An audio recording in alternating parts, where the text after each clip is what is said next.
you getting yourself ready for our show?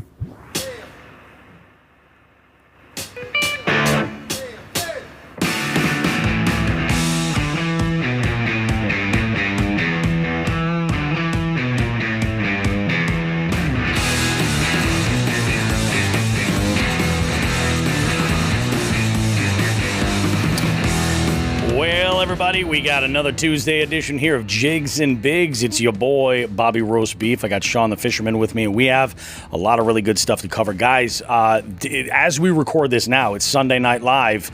You're hearing this on Tuesday. The Jigs and Bigs tournament is over, but we're tabulating the last of the results, getting things together. We'll have an official breakdown of winners and everything for you next week. That's coming up. We got Chronic Trips that's underway. We've got a week's worth of fishing that we're going to go ahead and review. And in just the tip this week, we've kind of got some marital advice. To be perfectly honest with you, we kind of have some marital advice that is fishing related. Stay tuned. You'll understand what I'm getting to. We also have not one, not two, but we have two and an honorable mention for our Fuck This Guy segment this week. You're not going to want to miss. And Delirious actually is one of the ones that had called in his Fuck This Guy situation. It is he's got the gory details coming up in our coming up down in the show. Anyway, guys, we're going to go ahead and get started. I hope you're ready to enjoy it. We got a great show. We'll be right back after this.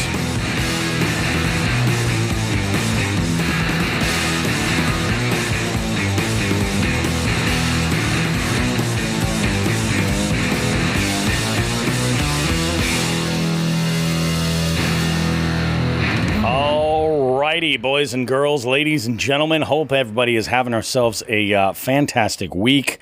What a week it has been for all of us here at the Jigs and Big Studios. Sean, how are you this fine Sunday evening as we record?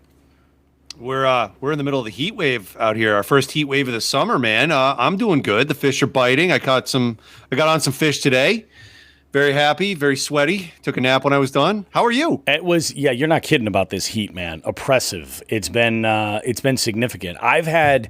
It's been a grind for me as far as catching fish. I have to go back and recount what it was I was doing. I didn't really get out a whole lot this week, here and there, but it was a lot of skunk all week. And then this weekend, there was a little bit of redemption. And I do mean a little bit of redemption because it was like Dink City everywhere I went. But, hey, things are good. Interesting thing that came up this week, and I mentioned this to you before, and then I mentioned it on our Instagram account that I had. You remember that brewery, Athletic Brewing Company? They sponsor Paddle and Fin, friends of the show. Paddle and Fin Network, amazing content over there. Shout out to Ryan. Thank you for having me on for Bass Fishing for Noobs. I feel like I am certainly a noob still. I decided not to crack this sucker open until we recorded this so that I could get my reaction live on the show for everybody. So I'm going to go ahead and open this sucker. Now, this is a hazy IPA. It's called Free Wave from Athletic Brewing Company. Now, what it is about Athletic Brewing Company that's so interesting is Athletic Brewing Company is near beer. It's alcohol free. And, on the one hand, I get it. It's like some people, they just don't want the alcohol or, if you're in recovery or something, but you miss the taste of beer. In fact, that was the story of the individual who shared this one can with me. He gave up drinking last fall. During the I don't want to say the height of the shutdown, but during the shutdown, he gave up drinking, and he was just like, I miss the taste of like quality craft beer, and I want to have one every once in a while. So he stumbled across these, and he said they're amazing. And I was always curious. I was like, what's the calorie count on this? Like, what's the other appeal? Why is this a thing? And the thing that I am most interested in is that this 12-ounce can is 70 calories. It is lighter in calories than a Mick Ultra. And if it's got decent flavor, I'm totally happy to enjoy one of these while I'm enjoying, Grandpa's Sleepy Tonic, if that be the case. Yes. You know what I'm saying? I'm saying I'm a pairing guy. I like to take a good beverage and pair it with food or other, libations. So here we go. Color looks, I would say it's a hazy IPA. He says it's very hoppy.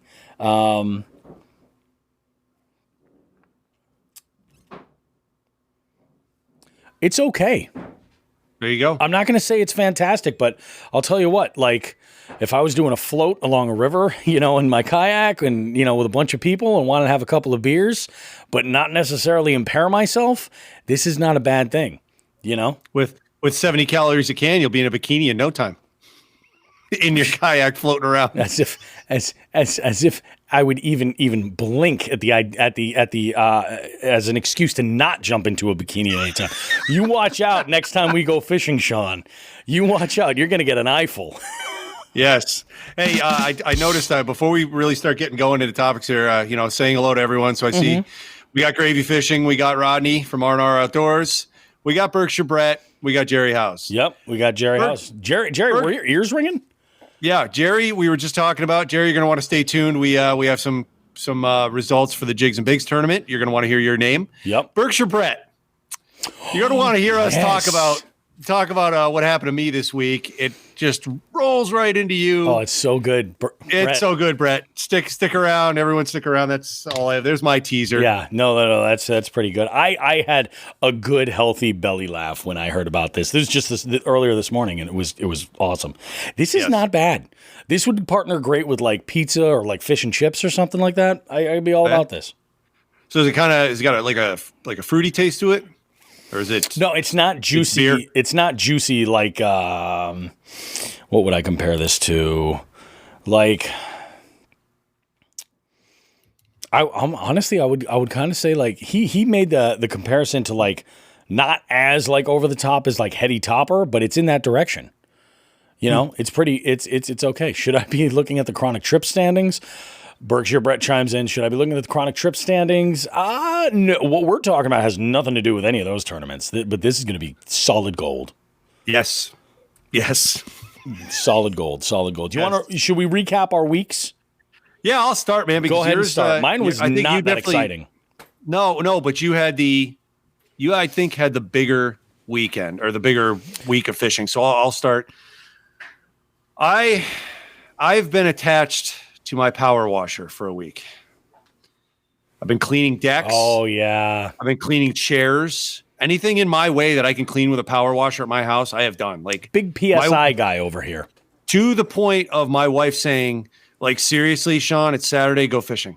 And I'm like, no, I can't. Really? I gotta get this. Yeah, I have to get this stuff done. There's some deadlines I have to meet with housework. And one of the things is since I talked about since my retirement, one of the things that I've been able to do is really concentrate on these house projects that I haven't been able to touch. Like working 2 jobs for so long, you don't have any time. Yeah. And plus with kids and coaching and then trying to fish as much as I could. Yep.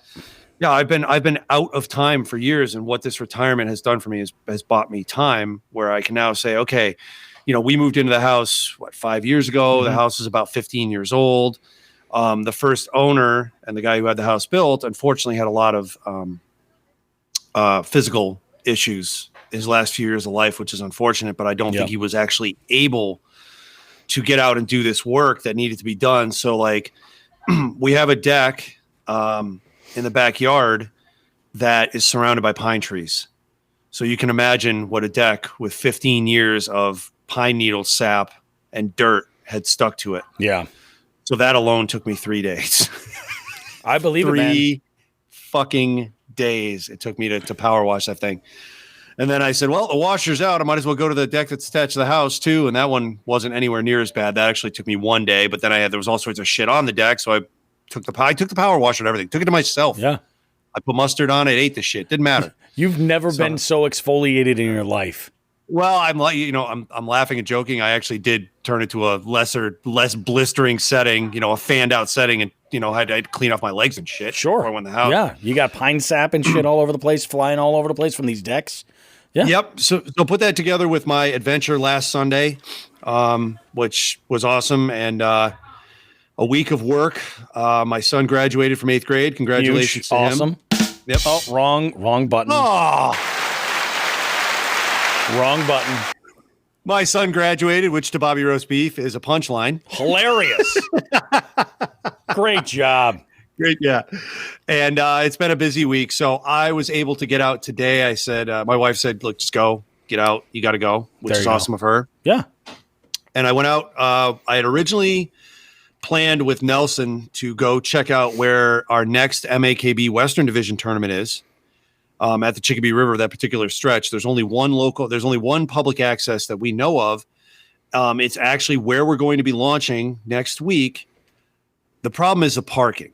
So the road this is located on, I know you're familiar with the place, is being widened. So there's just been a constant stream of construction vehicles, et cetera, and it's really screwed around with the launch and parking. Today we got there. It's 4:00 in the morning or 3:45. I got there a little early and Nelson wasn't there yet. And I was approached by a man running out of the woods saying, "Do not go in there." And I said, "Why?" And he said, "We just treated the trees about a half an hour ago. They did it like 3 a.m. So there's pesticides on the trees. It's a tree farm. And there goes pre-fishing for this tournament. So anybody who's listening, who's an MAKB Western member who's planning on pre-fishing this tournament, you are now not, because I'm not, nobody is. It's a safety issue now. Yep. And it's funny. I was fishing there the day before. Yeah. With no problem. Yeah, there's big signs up. And so what that does is really the pesticide, the effects of it will be done by Wednesday or Thursday. Yep. And tournament should be fine. Tournament's fine, but we can't pre-fish it. So no big deal. But we'll be out there Saturday. So at 4:00 in the morning, Nelson and I had to think quick. Light was coming up. We wanted to be on the water as light hit. Mm-hmm. And I said, well, there's another section of this river. It's in a little bit of a dangerous neighborhood, but, let's see what's up there. We went, and I hadn't been to this part of the river in, 15 years. And we threw in. There was the parking actually has been cleared out a little bit recently, so there's at least room for 2 trucks. We got in there, no problem. Went in. Went upriver. Nelson had a very bad day, unfortunately. I hope he's listening. And I'm sorry, Nelson. I feel bad. He only caught a trout. I ended up with a half dozen smallmouth, a rock bass, and a pickerel, which one of the smallmouth topped 17 inches, so I'm pretty happy with that. Not bad. And it's pretty good smallmouth. And those all went into chronic trips because that just started. But a fun day for me. Yep. Nelson caught a trout and rotted in the sun. Sun was brutal today too, man. Yeah, it was freaking terrible, dude. Like, it was terrible. The nice thing was maybe, I don't know, 10 o'clock in the morning, 11 o'clock, maybe 10 o'clock, the wind picked up a little bit. So it wasn't so bad. Yeah. That's a good thing. That helps way more than I think you realize. Yep. And then we grabbed some lunch, went on our way, and I just talked to him before we started recording, and we both got home and just crashed, just out, done, 2 hours each, passed out on the couch. And that's all I got. I mean, it wasn't a very exciting week because I power washed the shit out of everything in my zip code. Oh, yeah. Yeah, it was pretty rough. So this week we got Berkshire Brett's jumping in here. He says he got pretty crispy today and was only out for about 3 hours. It doesn't take long. It seriously doesn't take that long, and especially if you get out there like later in the day when the sun's right overhead. Oh my God, it gets rough. Now here's where Berkshire Brett comes in. Yes.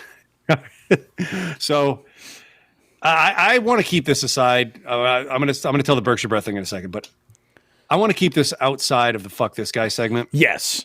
There's one, like, I don't know. There's one issue that people just don't understand and never will, I guess, until you put it to them this way. It's really, there's only one good analogy to make when this situation or comments come up. Yep. I'm floating down the river and there's a guy with his wife or girlfriend or whatever on the banks. And number one, people, if you're talking even at a regular, volume, your voice will carry over the water. It carries, you can hear everything. So this guy's telling his wife, hey, look at that guy out there. He's fishing all crazy. He's got all them extra rods. And I'm like, God, you told me this, I just laughed to myself, man. I'm not even going to fucking say anything. I didn't. But the best analogy to make, Nelson and I talked about it when we got to shore. You ever seen a golfer with one club? No. Different golf clubs for different things. That's all. It's the only analogy I can make. Now, it's true. Now, on to my little main event where Berkshire Brett comes in. So there was a gentleman that was in a kayak very similar to Berkshire Brett's. Yeah. Had a striking physical resemblance to Berkshire Brett to the point where I had to do a double take. Really? But it was a different. Yeah, it was a different kayak. But this gentleman was, shall we say, a little more beardy. Okay. A little more beard forward. Okay. Yes, a little bit beard forward is a great term for this fine gentleman. And because of both where we are at and his resemblance to Berkshire Brett, just off the top, I will never see this guy again, I'm sure. I didn't even introduce myself. It was towards the end of the day. It was hot. But Nelson and I laughed when we met the individual we have dubbed Chickabee Chet. Beautiful. I hope one day to meet Chickabee Chet again. I will give him a sticker when I'm not like sweating out every fucking orifice and dying from the heat. Chickabee Chet. He exists. Chickabee Chet and Berkshire Brett. There's got to be some type of like that's you know what? That's going to be the very first Jigs and Bigs children's book series. The Adventures of Chickabee Chet and Berkshire Brett. Well, I don't know if you saw what Berkshire Brett posted on Instagram today. I don't know how good it's going to be for children because he had at least a 2-minute video of 2 snapping turtles humping, which my response was, "You voyeur pervert, knock it off." It'll be an educational series. That's what it'll be, an educational series. We see the northern snapping turtle mating. Oh my God. No. With snapping turtles, there's nothing like sly. It's got to be like a German guy. Oh, that snapping turtle, fucking. And then whatever. Chickabee Chet will be like, "Hey, you two should kiss."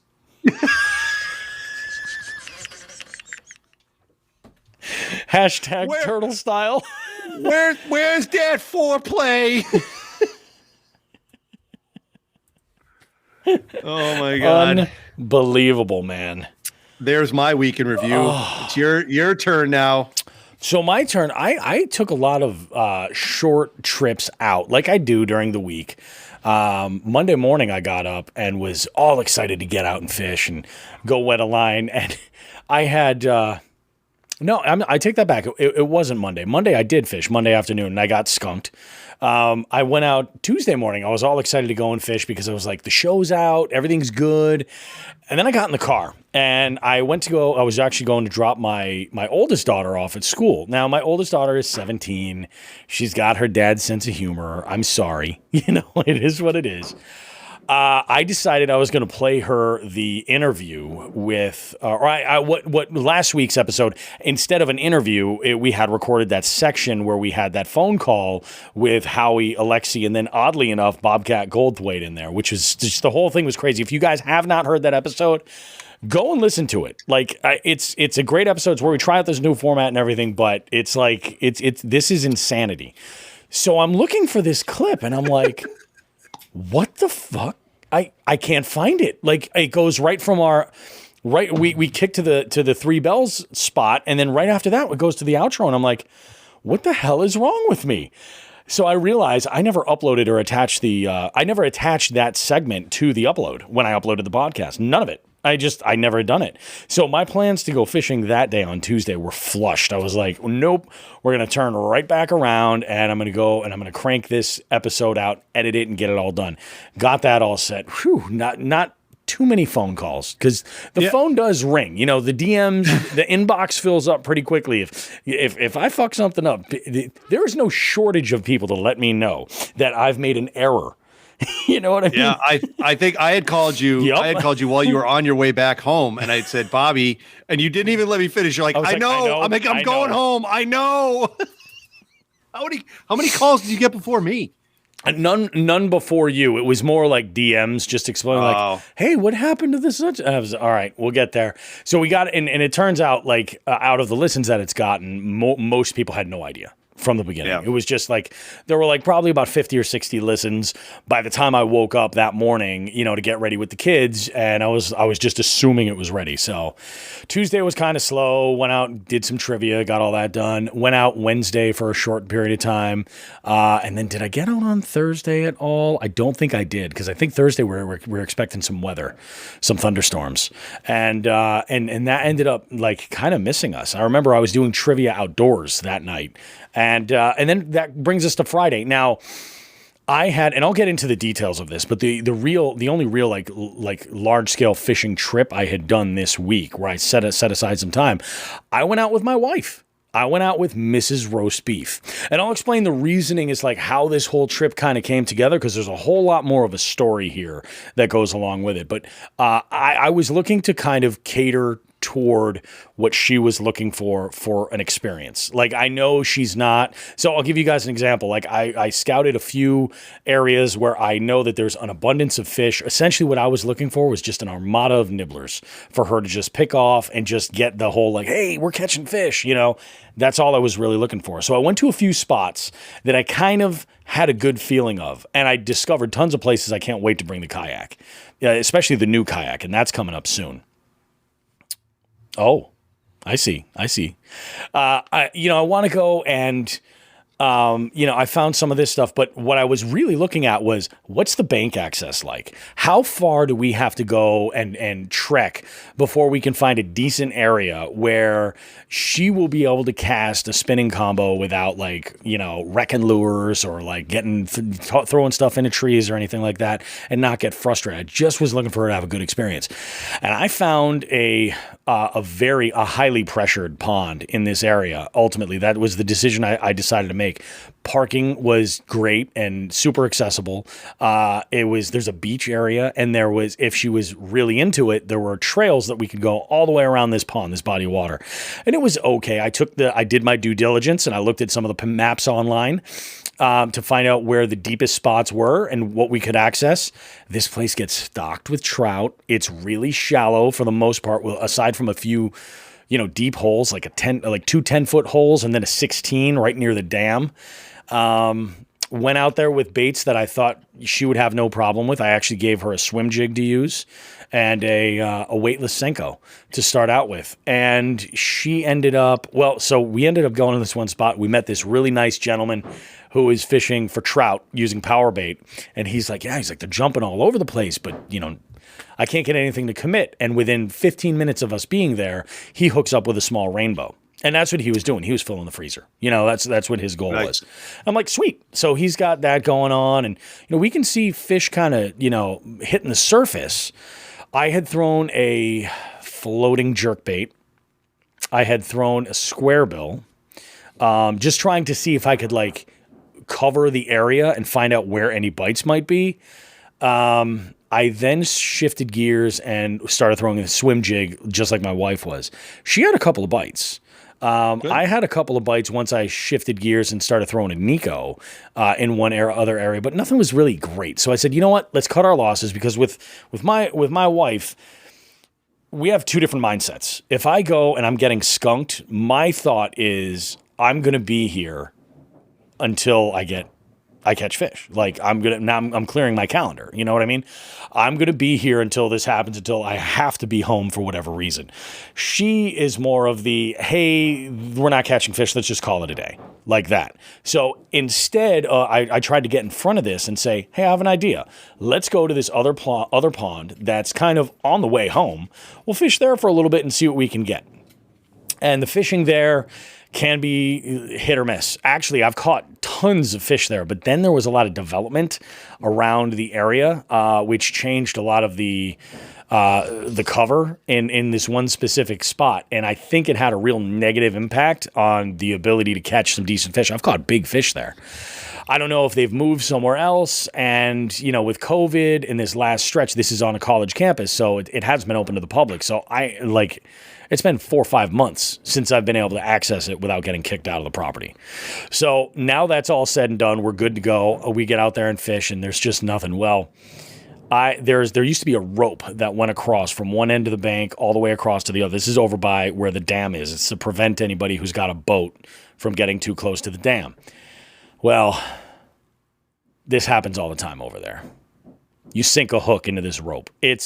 When it was on top of the water, like it was usually, your top waters and stuff like that, or something along those lines. Somebody cut the rope and now it's sunk, so it's on the bottom. And I hooked into it with a swim jig. And I hook it, and I mean, if anybody's listened to Bass and Beers or Bass and Brews with Alex Swamp Rat Fishing, and the newest one with Lockwood Fishing, Lockwood and I, if there's one thing we have in common, when you feel like you have a hit, you cross that sumbitch's eyes, and that's exactly what I did. And so I'm there, and of course, like, my rod is just bent over, and I'm like, there we go. Oh, here we go. And my wife's eyes pop out of her head. She's like, oh my God, that must be a monster. And then we see the rope come up to the surface, and I'm like, nope, not a rope. I go, watch this. It's going to break off any minute. And I'm trying to just pop it off, and I, broke off. I'm going to cut that rope and pull it up and get all my old baits back, I think is what I should do. Probably looks like a Christmas tree at this point, or tinsel. Dude, it totally does. Like, all the hooks are going to be all rusted out and everything, but I guarantee you there's some good, like, plastic stuff that's on there, like crankbaits and shit, where I can replace those hooks in split rings with no problem. I really should. Shit. I really should, but I never ever think about it. So that was about as exciting as it had been. And, at this point, the sun, it's getting pretty hot, and it's getting to about the point where my kids had an appointment at their dance studio for a rehearsal. And that was sort of the whole thing. I was like, we got to get home in time to get them and go to this one spot. So I bring the kids to dance. And my wife said she had a great time. She had fun hanging out, and it was, my wife is not the outdoor. She has a mug in the kitchen that says indoorsy on it. It says indoorsy. That tells you all you need to know about Mrs. Roast Beef. And I love her dearly. She is wonderful, but she's not super excited about this. But while we were out there, we were talking about getting out on the kayaks and having, I want to show her, like, the serenity that you get, fishing nice and easy on a Saturday morning, right as the sun is coming up, drinking a coffee, like, there's nothing, no one around you. Like, all you have is space.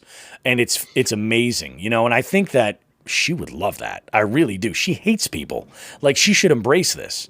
So that's the goal now. Eventually we'll try and get her there. But she had a good time. And she even said, she's like, with my schedule, I've got more time throughout the summer.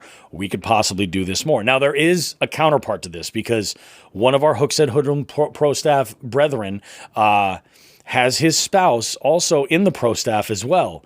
And has said occasionally that there's pluses and minuses to this, you have to kind of look at it as a scale. I always look at, like, the grass is always greener on the other side of the fence type deal.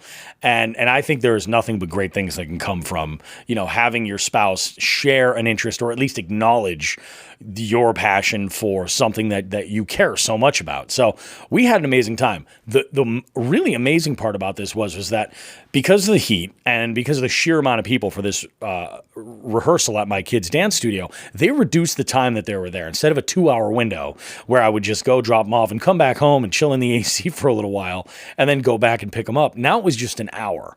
So I'm like, screw it. I went over to where the tournament's going to be, over by the Chicopee River, where they treated all the trees the day before. And I threw around a swim jig. I threw around, what else did I throw over there? Well, ultimately, I threw around a Ned rig with a little nub from Stretching Lines. Yep. And I hooked a tiny little 8.5, 9-inch freaking largemouth, just took off with it. But what was great was I took this picture with it while I was there, and I didn't even, I of course logged it in Angler, but I didn't even, like, post it on Instagram or anything until after I sent it to Holly. I sent it to my wife, and I was like, persistence pays. I'm like, this is the smallest fish ever, but this tiny little fish right here proved to me that I could get it done when the conditions sucked. I just had to be persistent, So that was a really, really good thing. Fast forward, I fished a little bit today. I was lucky enough, I took my oldest out to practice driving. So my blood pressure was way up there, way up there. I needed it to come down.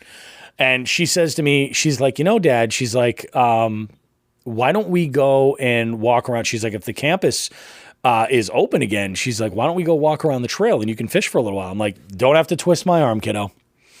So I went over, and all I brought with me was that Ned rig, that Arc Fairy Wand, the Cobb Series Fairy Wand with a super light EWG Ned tungsten head makes all the difference in the world. With that little nub and black and blue, water was super stained. Threw a little chartreuse scent on the back to kind of give a little accent. Caught a little bluegill. Had to put that on the story.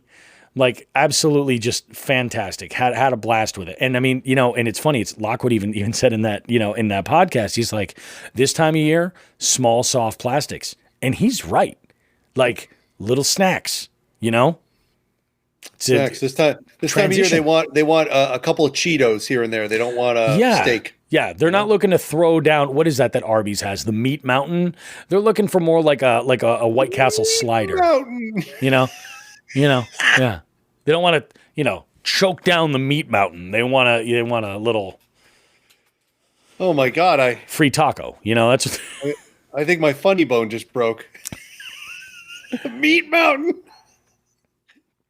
I think that's the name of that stupid sandwich. It's got every meat. I think. I have no idea. Meat Mountain. Look that up. While we're on the subjects of meats, I think Alex Swamp Rat Fishing is doing a great job with content creation. Did you see? He is a trooper. Did you see his Sandwich Saturdays post on Instagram? I don't believe I did, but it was something vile. It was something I was not into, and you were, right? Oh yeah. Well, I mean, come on. There's very few things in this world that I'm not into. Yes. That's going to come back to haunt me. That's going to come back to haunt me. That definitely will. But there's very few things in this world that I'm just like, yep, not for me. And one of the questions on Alex's show is, he'll say, like, what's your, top sandwich proteins? And of course, I gave my answers, and I think actually in the process of my answers, I think I scheduled like a lunch date so we can meet when I'm in his area. Because Bobby Roast Beef always has a guy, you know what I mean? And so he did a segment where he took one of his upcoming guests, Big Nasty, Jeff Holloway. We've had Jeff on the show. And Jeff's pick was an honorable pick. I mean, this is something I would have never thought of. I have it once in a while, and I love it. Liverwurst. Yeah, I'm good on liverwurst. There's a lot of people don't do organ meats, and I get that. Wasn't it liverwurst and onion in the sandwich? Was that? It was liverwurst and cheese with mustard. Oh. Yeah, I suggested the onions. Grilled onions. Oh, okay. All right. I knew there were onions involved. Okay. So good. And he made the sandwich, but like his reactions to this sandwich were so raw and guttural. Like, excellent job, dude. You weren't. Was he making like? So I didn't see that part. I saw the traffic going around it. Was there like sexual noises or something coming out of him? There were a couple where he was just like. Like he knew it was like that first bite. It was almost like it really, if he were to go back over this, I think he should put like a record scratch and a freeze frame and then have it be like that sample where it says it was at that moment he knew that he fucked up, because he took the liverwurst and he's like, dude, this smells like cat food. He's like, I don't know. And I'm like, I get it. It's not for, it's the mineraliness of it. I get it. Chicken gizzards, that's another thing. It's not for everybody. I will eat fried chicken livers all day. Other people swear they're just for catfish bait. I'm like, I don't know, man. You season them up, deep fry them, pretty tasty. Yeah, speaking of that thread, I know we mention it all the time because we do. It's a major source of entertainment for us. It's huge entertainment. So two things. Can I go ahead and pull back the beef curtain on what I've been doing that made you laugh? Apart. Yep. Yeah. All right. Well, first I want to give a big shout out to Lockwood Fishing, because he put me on to a band that I have been listening to nonstop for like a week. Which one? Dude, The Last Knife Fighter. Now, I saw he mentioned that. While I am a metal guy, I like my metal, and I surprisingly like a lot of jam band stuff. Yep. Which it's kind of an antithesis, but whatever, it's my life. I can listen whatever the fuck I want. I do dabble occasionally in other things. I'm not like a big country guy. I think the newer stuff's kind of overproduced and just kind of bland. When he gave me The Last Knife Fighter, the genre of this musician, he calls himself Texas Outlaw Folk, which I do listen to a little folk every now and again. Yep. But holy shit, this stuff is so dark. It's like metal. Like it's just him and a guitar for the most part, and it is like it's really dark. It's really good, and it's really dark. So if anybody's out there, is looking for something new to listen to, and you might want to either stick your toe into some different country if you're already listening to country, or if you're like myself, just getting into it from one angle or another, The Last Knife Fighter. Holy shit, is this guy great? That's all. I can get behind it. Lockwood has mentioned, and of course they escape me now, but he's mentioned other bands, and I'm just like, really? You listen to that? That's awesome, man. Like he's a guy with a lot of depth. You know what I mean? He really is. Yeah, and you know what? Speaking of that, he had mentioned the Avett Brothers, I think. Oh, the Avett Brothers? Avett Brothers. Oh my God. That didn't tickle me that way tickles that the hell last out of night. I love it. That's one of the bands I was thinking of, actually, was the Avett Brothers. But like, I listened to the Avett Brothers and Wilco, and what the hell is that? Oh, that's the dog. I gave the dog new bones today, so they're like running all over the house and dropping them on the floor. So I apologize if you guys are hearing that right now. No, tell them to keep it up. It's entertaining. Yeah, I just, I did listen to some of the Avett Brothers. Sorry, Cody. It didn't tickle me the way The Last Knife Fighter does. That was, geez, like my fave. Good stuff. And just so, on the other side of it, when we first got introduced to Cody and we found out he was from Maryland, I started dropping Clutch references. Yep. And he didn't quite get it. I'm like, well, dude, you're from Maryland. That's like your fucking state band. Now he's a converted Clutch fan. So he's all over them. And speaking of which, by the way, with the world returning to normalcy and concerts coming back, did I tell you I picked up Clutch tickets and one of them's got your name on it should you want it? Really? When's the show? We'll figure that out, but yeah. Yeah, it's October, I believe.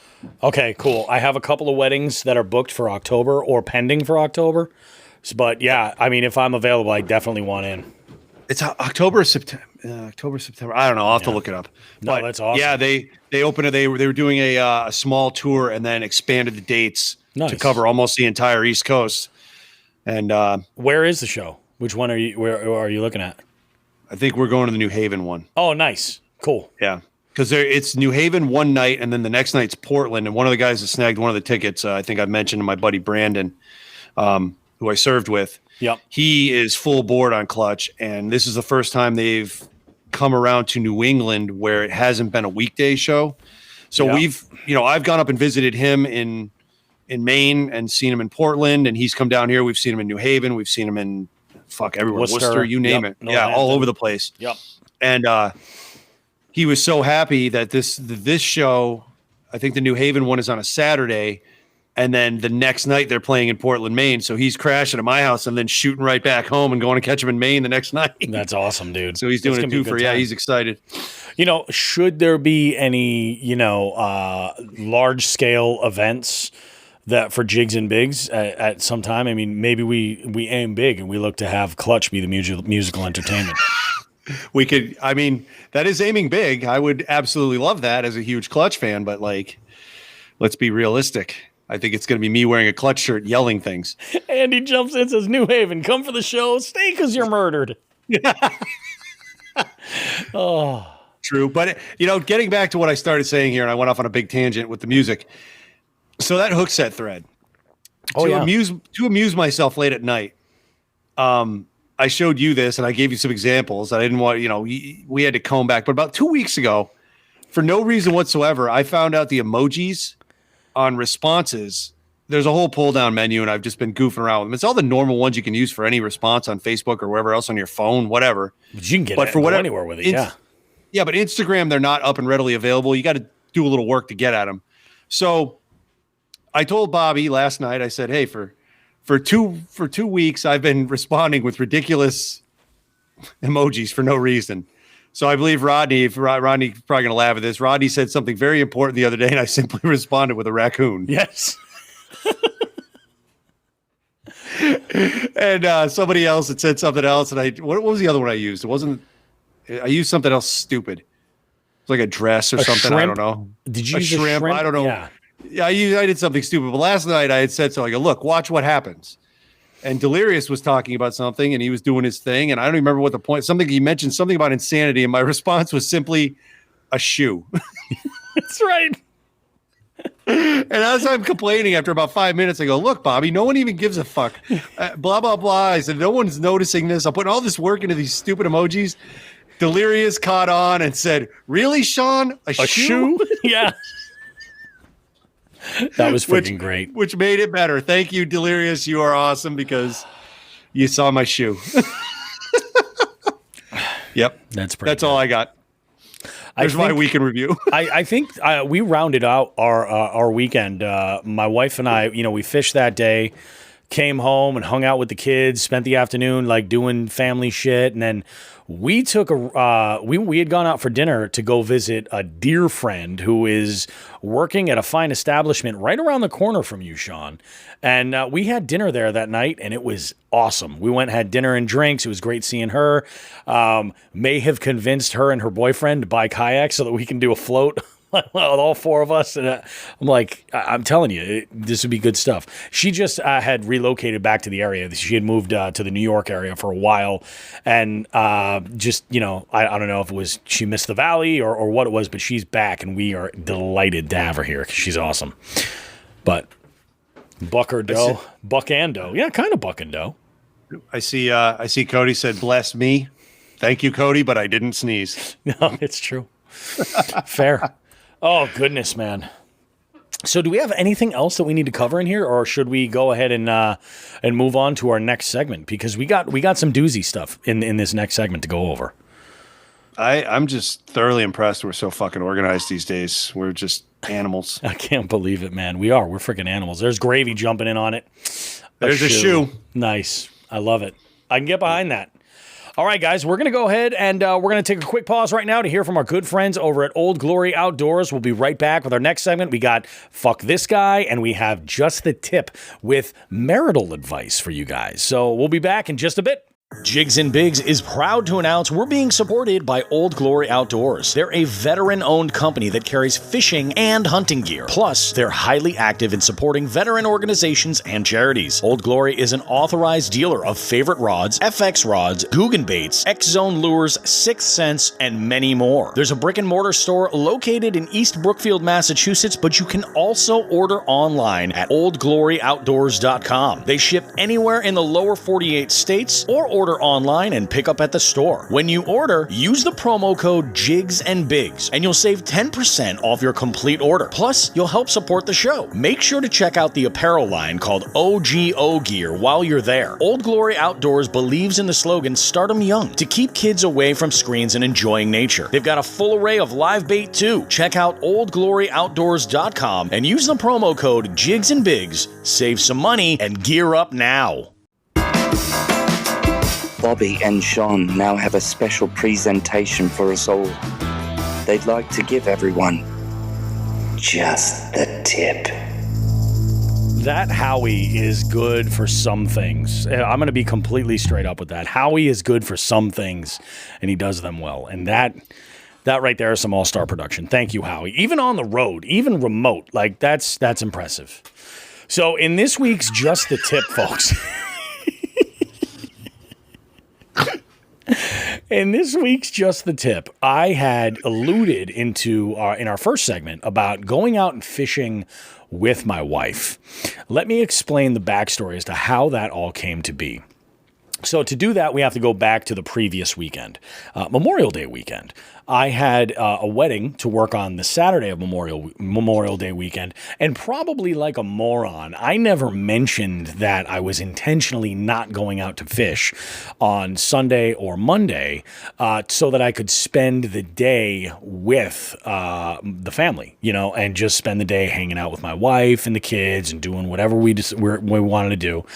And, that kind of went, I just never said anything. And I probably should have, mainly because I was kind of putting into compartments my schedule for the week, things that needed to get done in certain amounts of time. And like I said, I fish throughout the week here and there, an hour or maybe 2 hours here and there when I'm able to. But I generally try to make a compartment of that Saturday. If there's nothing going on that Saturday, I like to get out and fish on that Saturday. If there is something happening on that Saturday, I like to bump it to Sunday and try and get one of those 2 days so that I can go and get out there. The caveat is if I have a weekend, I usually just like to, because that's like a 13 to 15 hour workday, depending on travel and, loading and unloading gear and all that other stuff. It's a lot. And sometimes the last thing I want to do is deal with like lugging the kayak around and like any of that stuff. So I won't even fish on those weekends. But, last year I had scheduled a lot of these Saturdays, and my wife had sort of conversationally said like, well, you're not going to go and plan like every single Saturday to go fishing. And I kind of never said anything about it. I was sort of like, well, obviously if we have stuff going on, that's one thing. But I'm like, when I, say, hey, what's up for this weekend? What's going on 2 weeks from now? These are the things that I'm trying to put together. And my wife said to me when I told her I had an outing to go on with Mr. the Fisherman and company. We had this one outing. And I should say, like, this isn't a flex or anything like that, but Bobby Roast Beef has no shortage of offers to go on amazing fishing trips at any moment. Like these are mainly with listeners and just compadres that we've made through the show. It's amazing. This weekend, I had several invites to fish on Saturday. I had already made plans for this one outing with Sean, and my wife kind of pulled the e-brake on that. She's like, nope, not this weekend. And I said to her, I was like, well, what do you have planned? What are we doing? Is there anything going on? She's nothing, but I'd like to have you home. And I'm like, really? Okay. Now, here's a little bit of background information. My wife and I are world championship gold medal holders in being lazy as fuck. Like, all winter long, we can make a professional sport out of just like going down like a YouTube wormhole and like laughing at stupid videos or whatever, stuff like that. Running whatever errands might need to get done or anything. But like it's like couch lock, you know what I'm saying? And I'm trying to shake that. Like that's something I'm trying to actively shake as much as possible, just because I want to be a little bit more active in the winter. Like when, shit sucks and, the weather's garbage or whatever, fine. That's okay. So this is what went down. She's like, nope, not this weekend. I was like, okay, cool. You want to hang out this weekend? We're going to hang out this weekend. Sounds good. And I canceled all my plans. I got in touch with Sean. I got in touch with all other parties involved. I was like, I'm out for Saturday. Not going to happen. I'm like, I'm getting some stuff from Mrs. Roast Beef, and I got to go ahead and stay in this weekend and figure it out. And it bothered the hell out of me. I think this was probably Tuesday that this conversation went on. So Tuesday, Wednesday, it's kind of sitting in my stomach like, what the hell are you even thinking? And it hadn't dawned on me until Thursday night that this past weekend in the state of Massachusetts was free fishing weekend. And for those that don't know what that is, it's where the state of Massachusetts relaxes the licensing laws so that anybody can fish public bodies of water without a license for that weekend. And the idea is that what they want to see happen is people will try something that they haven't done. If maybe having a license had prevented them from going in and doing it, maybe it was a cost thing. They want to know if they liked it. It gives it like that try it before you buy it type thing. And that's the whole idea. So my wife has had a license before. Like she's bought a license and it's been those situations in the past where I've bought her a license and she's fished one time and that was all.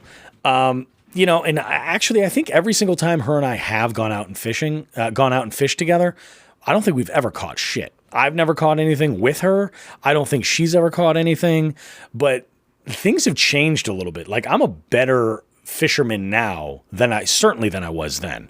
And I also I also realized the style of fishing that she likes. And I mean, the lazy side of my brain also likes hey, we got to roll up to this one area and here's that spot. We're going to fish the hell out of this. We're not going to go and walk. The way I do it during the week is I'm constantly moving. I'm packing as light as I can and I'm moving and I'm changing spots and I'll take a body of water and do 2 laps around it. And then I'm like, okay, we're done. Or a huge section, and I'll just say, this is what I'm going to fish today, and then tomorrow I'll start at the other end and work my way around. It's just, that's the way I like to do it. That's not going to work for her. So the deck was kind of stacked in my against me, really. And what popped in my mind was, I'm an idiot if I don't take advantage of this weekend to get her out on the water. So my thought was, if I can just get her to not even fall in love with fishing, but if I could just get her to see why or how important this activity is to me, maybe she'll start to see it in a different light. And then when I tell her, hey, I'm going to do X, Y, and Z, this is what's happening, or what are we doing this weekend? This is what I have planned. Maybe she'll realize that it's not like, yeah, I'm going to go hang out with my buddies. And, it's not just dicking around. You know what I mean? Like, I genuinely care about what I'm doing here. Like, there's a bigger thing at hand here, there's a bigger scope. And I think that I feel pretty solid that I definitely got that across with her. But the advice is this. The tip for you guys is this.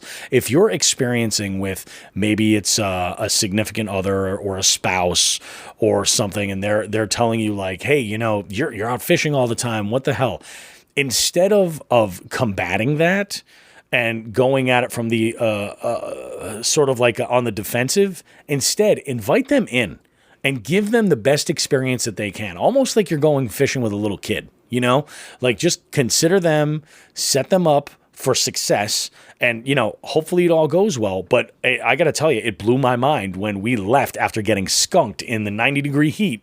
And she's like, that was a lot of fun. She's like, we could do that again. I told her, I said, I'm gonna this week we're coming out and I'm testing out some new kayaks. There will be a new ride for BRB in the very near future, which is going to mean that then I'm going to be able to put her on the old jig rig. And we can go out and kayak fish together. And that'll be a whole other experience.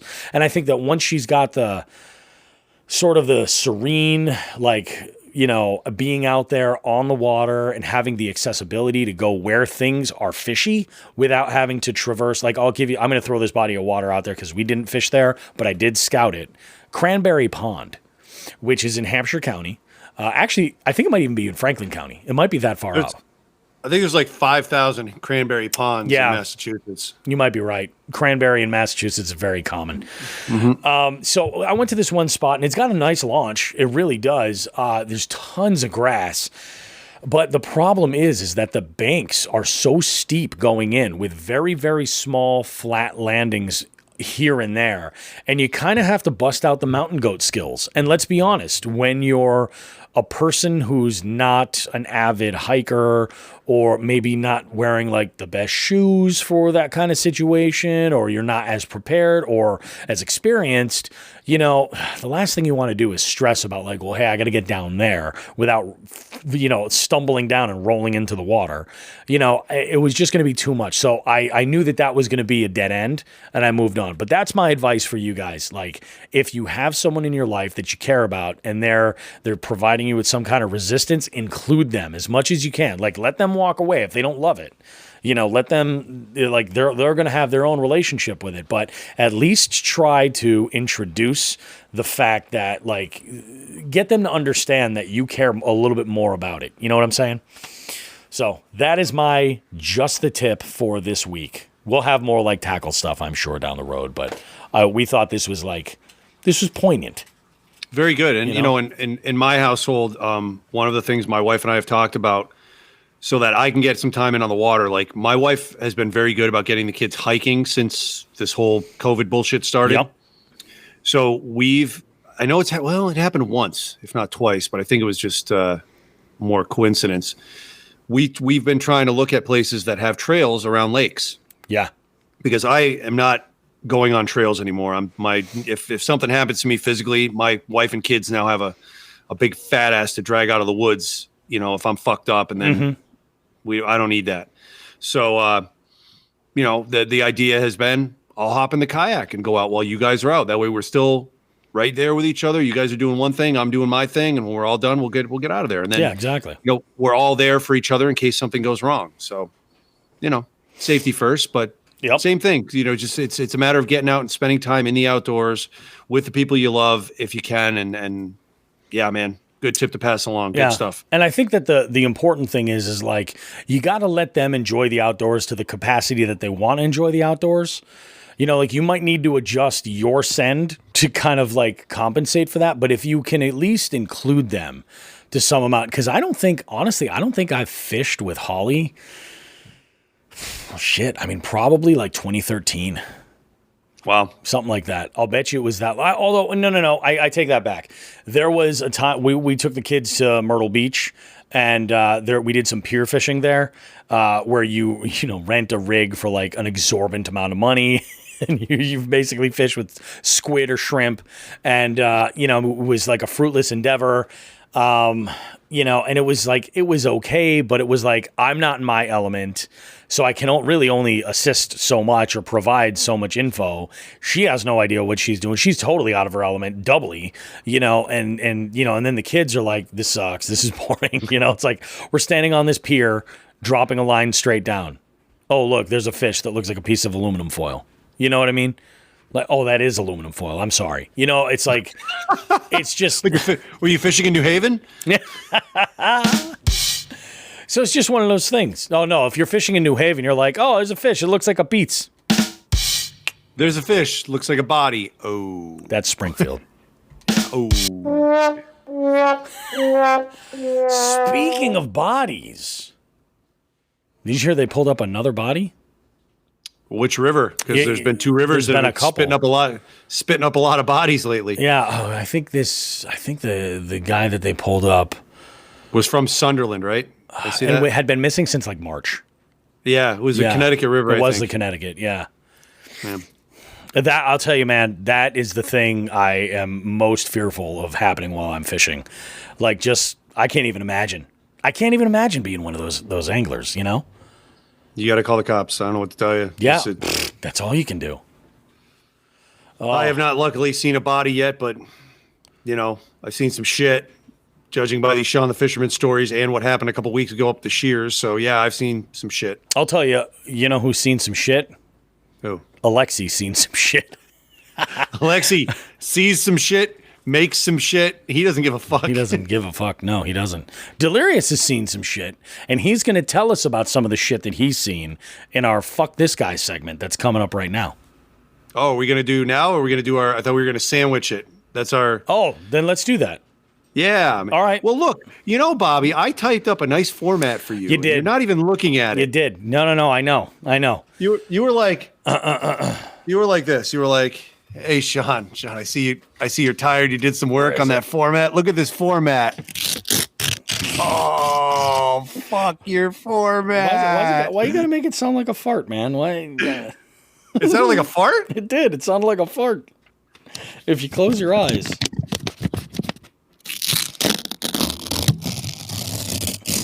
If you're farting like that, I would suggest seeing a doctor. Very nice. Well, then you know what? Let's go ahead and do that. Let's go ahead and jump into our tournament information then.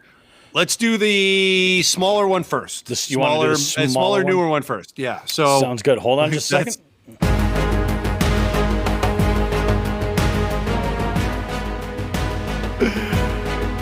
As Sean runs through the jungles of Avatar. We ready? Go for it. Chronic Trips tournament has started anew. It is what's today? The 6th, so we're 6 days in. And I was on the water today, and then I took a nap, so I didn't do any of the calculations. Wow. Jump in if you want. We'd love to have you in. It's still early enough where, I think Jerry House, because he is a multi-species madman, is leading the pack right now, but I don't know because I didn't calculate shit because, again, I was on the water and I took a nap. There we go. Now, Jigs and Bigs tournament, which actually wraps up in what? Wraps up in like 3 2 hours and 50 minutes. Yeah. All right, as we're recording here Sunday night. It really boiled down to a 2-person race with a third person that was just hanging around. We had Brant Rowland from out in the Midwest join us for this tournament.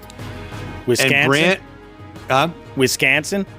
Well, I believe so. I don't know, but Brant has absolutely, he's taken the multi-species thing again, and this is what you have to do to win it. He's taken the multi-species thing and just ran with it so hard. Yeah.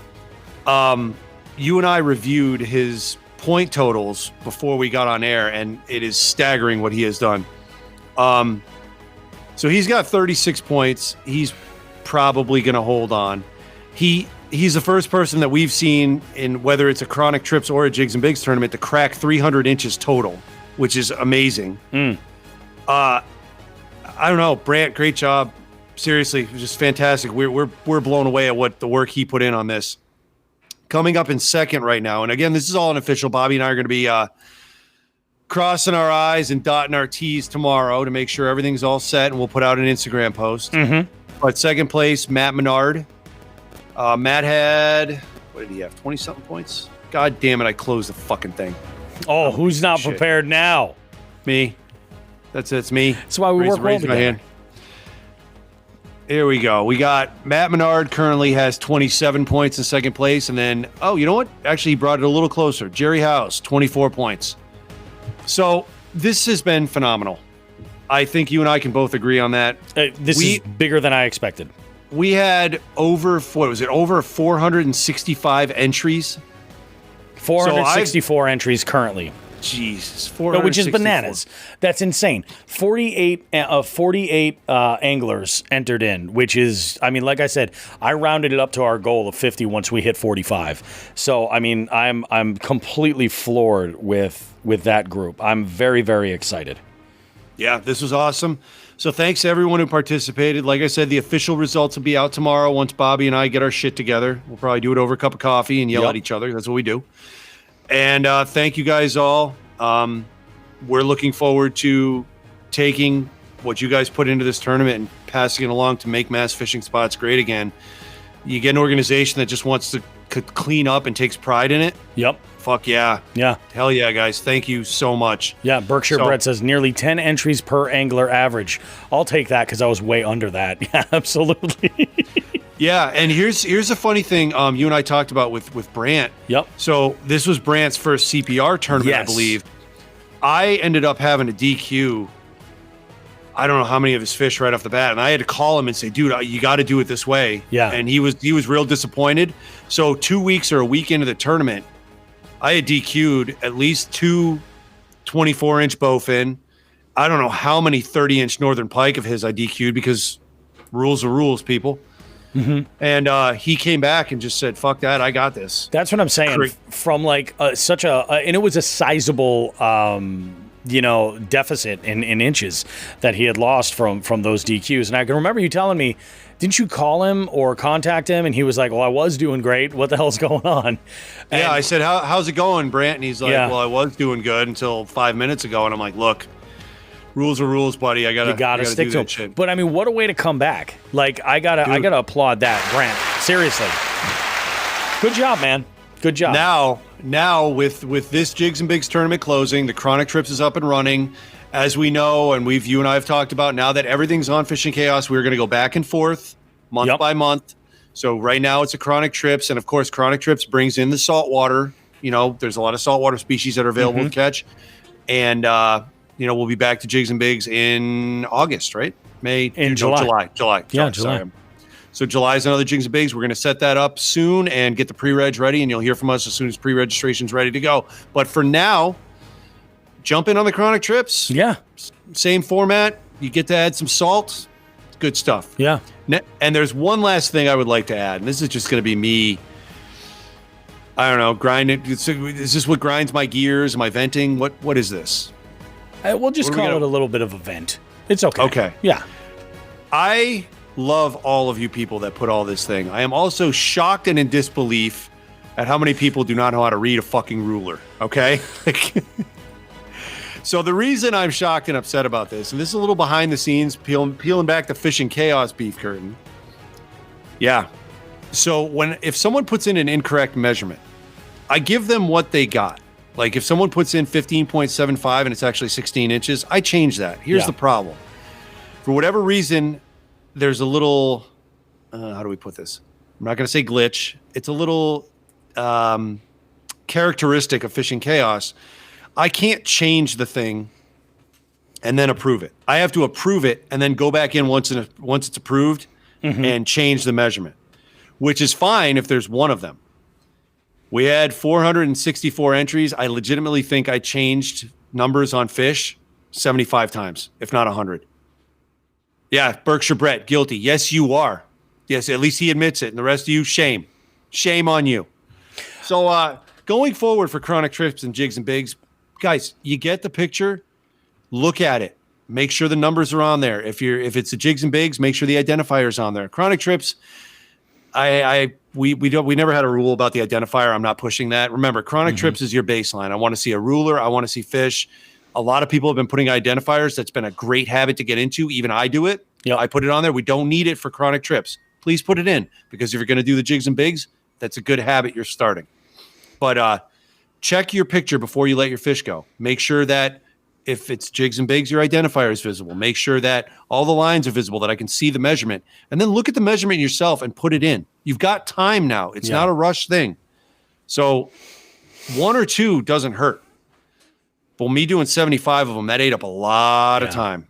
So makes it tough to turn around the results. And I'll go ahead and say that I think odds are, and I get it, like it's happened to me plenty of times. I have attempted to enter fish and I've had things messed up with pictures and I wasn't able to enter those fish, or, shit happens. But I've also had moments where I've snapped a pic and I went to go send that pic over and I entered the wrong measurement because I didn't check the photo. I was just rushing through. I'm like, oh yeah, it was 14 and a quarter, and it was actually 14 even, or it was 14 and a half, and I just looked at the wrong number. But if I zoom into that tail, I can find the right number where it is right on the board and then correct it. So, I mean, I can only assume, I would hope anyway, like a lot of these folks getting into this tournament this time around were not like seasoned tournament anglers. A few were, and I'll bet you that you probably had less issues with those anglers that are accustomed to this. So I think moving forward, I would assume that people would kind of get, up and running. Yeah. They'll adjust and they'll improve over time. I hope so. But I also hope that ruler literacy is actually a thing, because I can see the pictures and stuff, but like when it's a 15 and a half inch fish and you put 13, that's when I start questioning things. You know what I mean? Which I saw a couple times. Like, what the fuck is this? Maybe we need to create a reel for the Jigs and Bigs Instagram with some of our friends and just say, like, I'll give you an example. Like, I'm Bobby and I don't know how to read a ruler. I'm Chris, and I too am ruler blind. Yes, like that. Put that together and just and make it for like a fake prescription, like a little commercial parody. Side effects of ruleradil are, you know what I mean? Getting yelled at by a tournament director. God damn it! I said I wanted. Read the fucking rules. Read the rules. So you just fake a heart attack right there. How many times can we say fuck in an infomercial? I love it. Plenty. Oh, yeah. Plenty. Oh, God. So that's all I have. There we go. We've got 2 tournaments in the books. Well, 1 in the books. 1 just started up. Great job, everybody. Yeah, excellent work. Learn to read rulers, you illiterate bastards. Oh, take a breath. Take a breath. That's very helpful. All right, I think it's about that time. Is it about that time? Oh, yeah. It's about that time.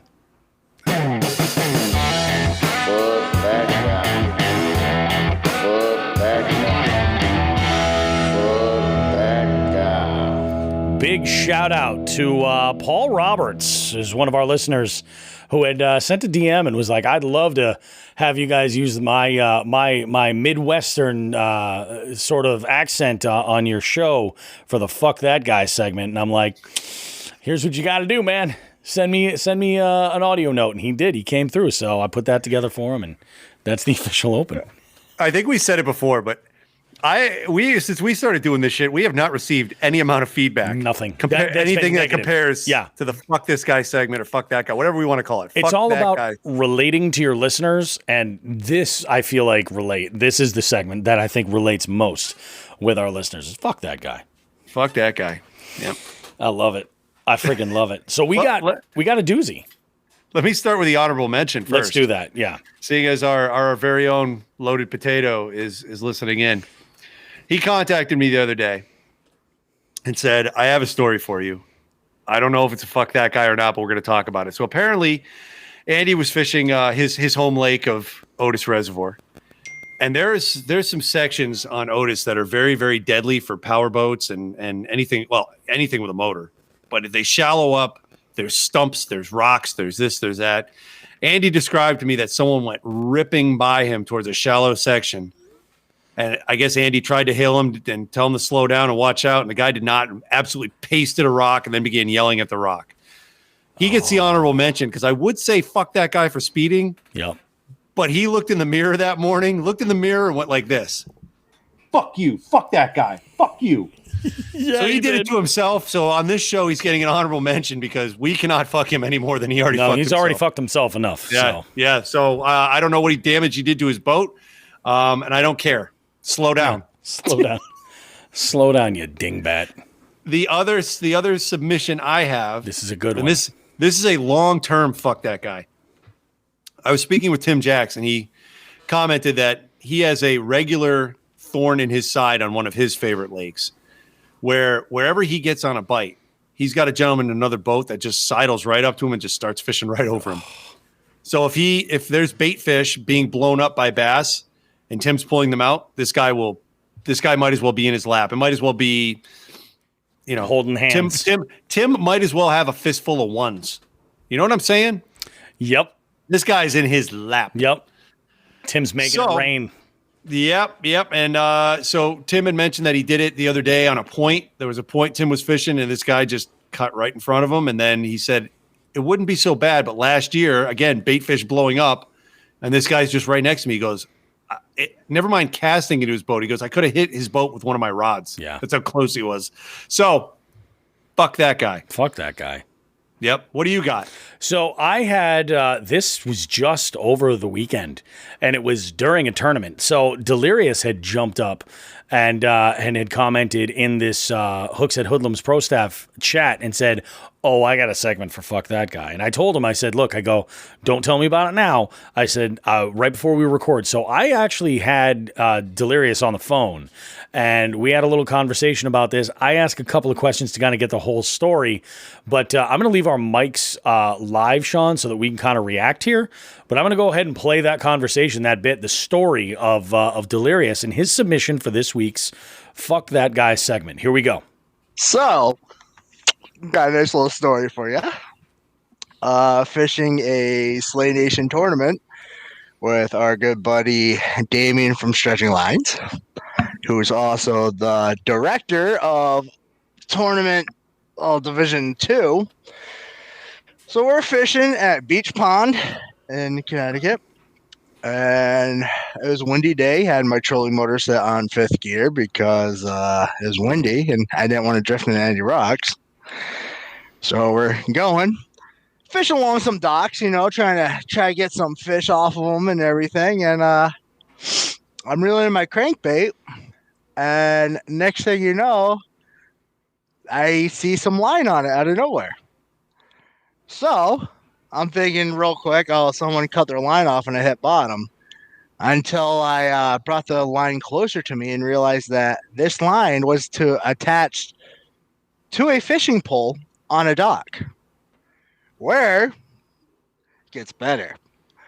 The people fishing are on the second story deck of their house, about 75 yards away from the dock, not paying attention, not supervising their line in the water, not standing there saying, hey guys, we're fishing here, you might want to watch out. In the meantime, my boat is being pushed into the line. I'm pulling up my trolling motor, and my crankbait is now wrapped up into this line, and Damien's yelling, cut his line, and I cut my line trying to be decent about things. And I'm pulling up my trolling motor at the same time, so I cut my crankbait off my line, throw the crankbait on top of the deck right behind me, pull the trolling motor up because the line, that jackass's line, is now going around my trolling motor. In the meantime, I step on my crankbait, goes right into my foot. Don't feel it because my pain tolerance is so screwed up, just like my mental stability. So I'm now standing on tippy toes on one foot, flat bottom on the other foot, while trying to pull this line off the trolling motor, yelling to Damien, throw the trolling motor reverse, throw in the reverse. I pick up my foot, rip the treble hooks out, throw it on the ground, don't even flinch because what's a pain tolerance? Pull this jackass's line out of my trolling motor, throw his line back in the water, and nonchalantly, he's walking down at this point to his fishing rod. Not saying a damn word. Not saying sorry, guys. Not saying shit. Has audacity to reel in his line to check it and then cast back out. While we're pulling away, we're going straight. My body is turned towards the guy, and I am talking very loudly. You stupid motherfucker.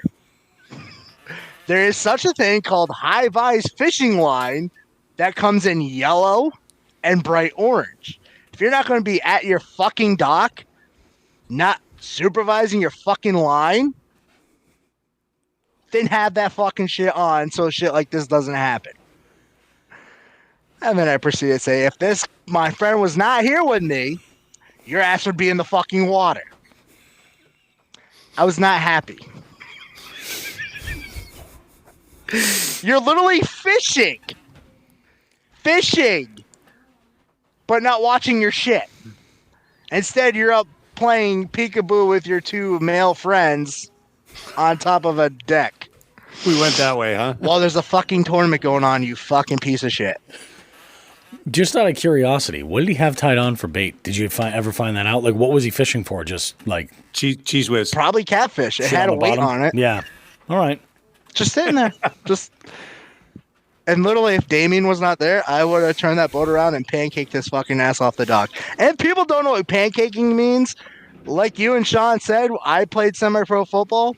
Pancaking is a term where you tackle the shit out of whoever has the ball. You lay them flat down on the ground. Yeah. Now, I'm curious about this, though, D. How far was that hook in your foot? Like, stepping on a bait like that is awful. How far was that treble in there? It went around the bend. Oh, really? Oh, yeah, and I ripped that fucker up. And you didn't need any braid trick or anything? No, I think because of adrenaline, I moved you. Yeah, oh, yeah, absolutely. Yeah. Damn, that sucks. Well, adrenaline flowing and everything and just being done with shit, I fucking just ripped it out. And Davey is just sitting there like, oh, okay. Yeah, I almost killed someone. Wow. Damn, yeah, fuck that guy. I want to go back to that same dock and see if he's doing it again, because then I'll just take his rod and throw it in the fucking water. And then we'll get a call about hey, I had this guy. Fuck this guy. He took my rod. I can't believe it didn't get cut on the trolling motor. Neither do I. I was like, are you kidding me right now? It's not. It's still there. I wanted to cut it, and then I thought about it after. I'm like, I should have just fucking cut it. Cut it. Fuck him. Should have just cut it. You teach you a fucking lesson. But I was in that mode where I don't really want to talk to the guy, but I kind of want to make him feel like shit. Yep. Next time, I'm going to just cut his line, grab his pole, and throw it in the fucking water.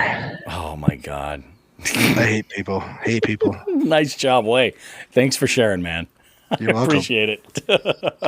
I'll go eat pizza now. I love it. Have a good one. Hey, you too, buddy. See ya. Bye. So, wow, I got a couple questions on that. Delirious almost drowned somebody. Yeah. Which is a whole other fuck that guy. Was there, I mean, he's right. The high vis line, that's a good idea. Yeah. But people are dumb. If you're gonna fish and you're gonna be that hands off, especially if you're fishing from a dock, and you're fishing, I would hope you would realize that dock is an amazing target for cover where people are going to want to be fishing around that area. So taking the precautionary measures, if nothing for your, I'm kind of surprised that rod even stayed in the rod holder. Well, there's a lot of, I don't know what kind of rod holder he was using. That too, yeah. I'm wondering if there was a bell attached. That would make a lot of sense, but it sounds like this guy was just a jack off and. Yep. Well, I'll throw this out here. Nobody's going to notice. Now, to play devil's advocate, there is no way that people on these lakes know there's tournaments per week. You know what I mean? So. Oh yeah. Yeah, you know what I mean? They have no idea. Yeah, exactly. But, I mean, other than when you see a boat around there, that's really the only kind of info you have is if somebody's there actively fishing. Yeah. Regardless if it's a tournament or not. It's all you really have to go on. But I will say this. I'm a little nervous Because the way Delirious said when I asked him about the hook, and he was like, "Well, I moved you," he made it sound like a date.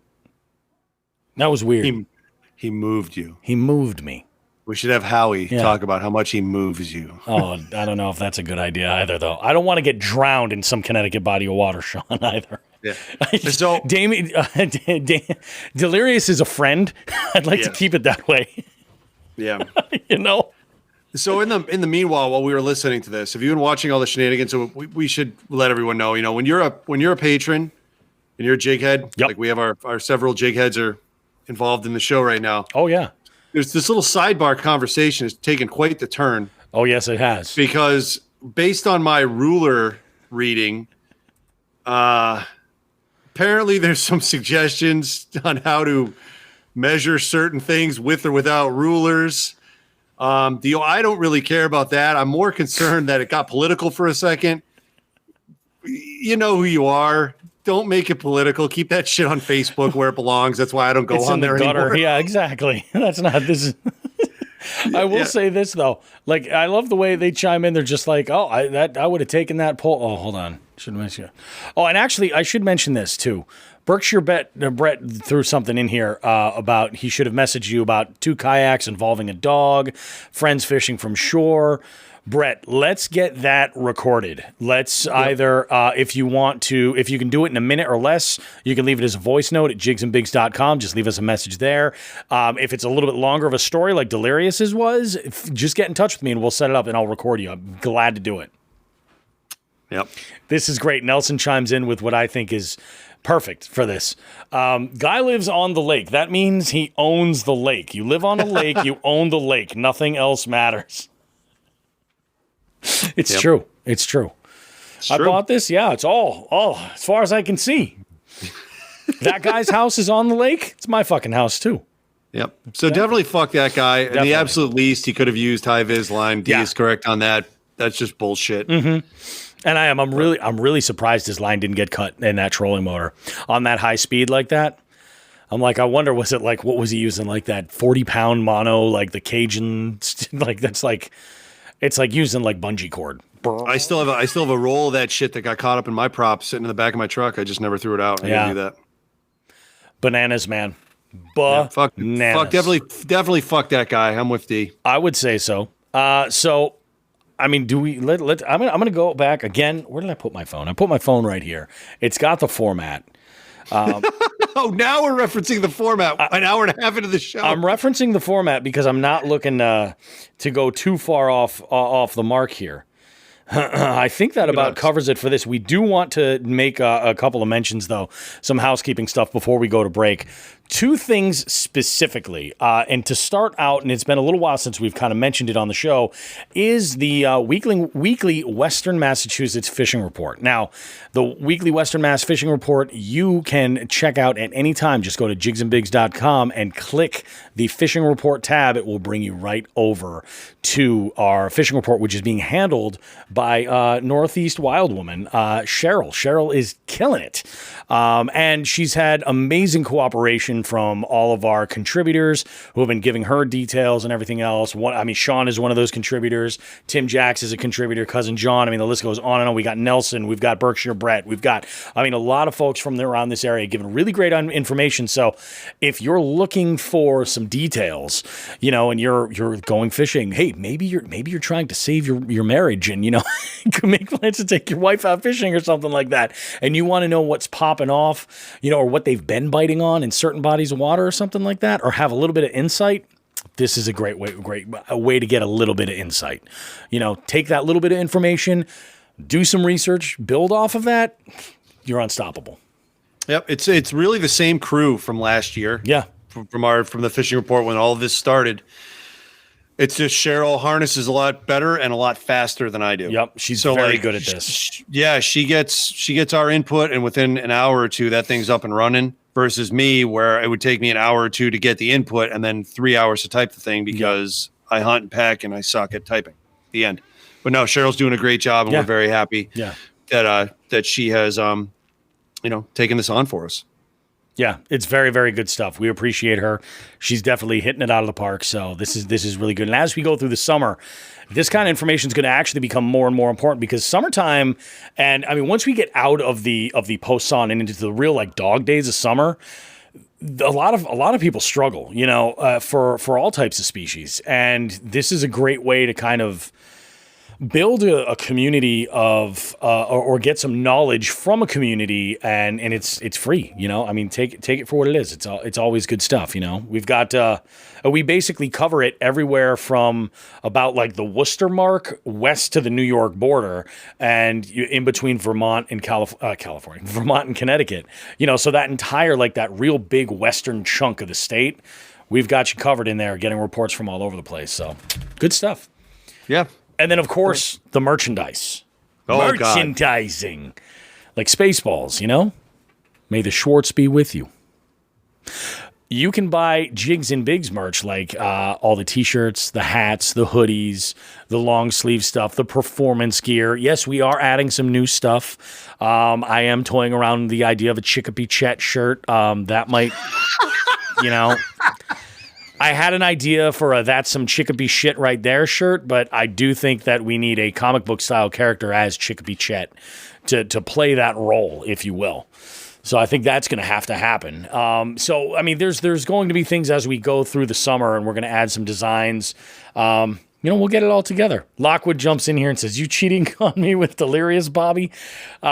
I'd say ain't no ring on this finger, but there is, and my wife might have something. Although actually, she's pretty wide open. I don't think she's too upset. I'm looking at this feed right now, and I see 1, 2, 3, 4, 5, 6, 7 comments by Lockwood Fishing.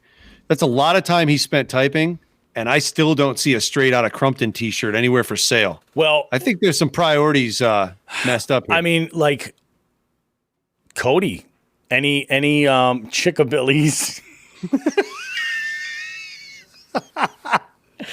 Cody, any how do you feel if we just put out a Straight Outta Crumpton T-shirt as like a tribute shirt to you, man? What a tribute to Lockwood. I need Lockwood Original. Maybe we do it like a Union Pass, something like that. Lockwood Original, number 420. I honestly think that, this is why I think it should be in his court. Straight Outta Crumpton right on the front, and then on the back, that Lockwood fishing canoe he's got that he had designed by California. California. Yep. Thank you. Yeah. Yep. I don't know. It's right there for you. He got quiet all of a sudden. Maybe he's like making a T-shirt right now. Shit, that's a good idea. Yeah. I will say this much: canoes and canoeing, definitely a lifestyle. Definitely. For what it is, it's Chicopee Chet's lifestyle. Chicopee Chet was in a kayak. Chicopee Chet was in a kayak, but he didn't know any better. He thought it was a canoe. I did not see Chicopee Chet smoking either. I can only imagine. So we have some mystery to clear up about Chicopee Chet. Dude, this guy's name is probably like Frank Jones. Probably is. We are such a-holes. Chicopee Chet. Stand by, guys. I have to take a quick parenting break. Darling? Are you almost done? Yeah, just about. All right. My purple-haired youngest daughter comes over, and she's standing here waiting for me. She's like, "Are you almost done?" I'm like, "Yeah, almost." Leave that in. Yep. Got to make it work. Sean, I don't use Facebook. Well, Cody, if you want to go ahead and get political, maybe you should make an account. That's where political commentary goes to die. I do love that Berkshire Brett already has a design for that shirt. That is awesome. Let's talk about this. I love this. Check your itinerary, Bobby. Jesus. Oh my I God. do. I got to get on that. I know we were talking about September to get down in Crumpton. It's good. A lot of that's going to kind of depend on how the fall plays out, because we have a couple of big trips that we're hoping line up, and we got to figure out if those are feasible or not. Some of these could be absolutely huge, but Cody, we're definitely going to get down there at one point or another. I'm with you though. I would rather push it a little bit later, and not when it's like in the cockles of summer, where we're just roasting on that river. That would be. I'd be down for that fall bite. I can handle it. Yeah. I'll roast. I don't give a shit. You love No, the, you love the I good already cockles. looked at my calendar while we were doing it. So if Cody Yeah. wants to know, yeah, I'm already fucked through basically August. So Oh yeah. I know. know. August is totally screwed. Like, yeah. I mean from now up until August, yeah. I'm dead. Yeah. So Yep. Cody, we'll revisit. We'll keep an eye open for a weekend and see what we can do. One other housekeeping thing I do want to mention, and I know we've mentioned this off and on multiple times, the Boats and Scroats Challenge. This is happening. It's a little bit closer now. I just ordered a 10-quart fryer, outdoor fryer, so that I can make the Rocky Mountain oysters myself, and we can just have a good old nut fry, if you will. And the issue with that for me is scheduling. So we have basically 3 people that we're trying to lock down with schedules. And then from there, what we're going to do is release a link to the parties that are involved or are interested. And what we're basically going to do is do like a low cost ticket on Eventbrite, so that way those people involved, we can just go and like pool some money together. Because I don't know about you, but bull testicles are in the same price bracket as lumber these days. It's slightly a better deal. If you wanted to build your house with steer nuts, you have a better opportunity of doing that than if you wanted to build some kind of a shelter with wafer board. It is what it is. Yep. Yeah. This is what a time to be alive. Exactly. What a time to be alive. Phew. Well, I think that about wraps up this portion of the show. We do have one amazing interview with the one and only Chris DeBari, a wickedly talented son of a bitch, man, and just funny as hell. Has some amazing stories to share. That's coming up in the next segment. You're not going to want to miss out on that. We have a great conversation with him. We talk about fishing. We talk about family. We talk about all kinds of good stuff. And we'll be back after this short break from our good friends, Three Bells Outfitters. Jigs and Bigs is proud to announce that we're being supported by Three Bells Outfitters. Located in Smith Cove on the Niantic River, TBO is Connecticut's premier paddle sports retailer. They're a full-service shop specializing in kayaks and paddleboards for everything from recreation to tournament fishing. Three Bells is an authorized dealer of Hobie, Jackson, Feel Free, Native, and Bonafide kayaks, as well as many paddleboard brands. Not sure of what kind of SUP or kayak you want? TBO offers free demos of all brands. Want to go for an extended test drive? They have a full-service rental facility on site. Three Bells also offers a complete rigging service for your kayak with such brands as Yak Attack, Yak Gear, Burley Pro, Yak Power, Torpedo, and more. The sky is the limit. You can visit Three Bells Outfitters in person or online at threebellsoutfitters.com. They ship anywhere in the lower 48 states or order online and pick up at the store. Can't make it to the store to pick up your kayak or worried the freight company might damage your purchase? Three Bells Outfitters offers a white glove delivery of kayaks within a 225-mile radius of their store at a rate less than typical freight carriers. They will deliver your kayak, set it up, and answer any questions you may have. Be sure to follow them on Facebook and Instagram. Don't forget to tell them Jigs and Bigs sent you. Three Bells Outfitters, because life is better on the water.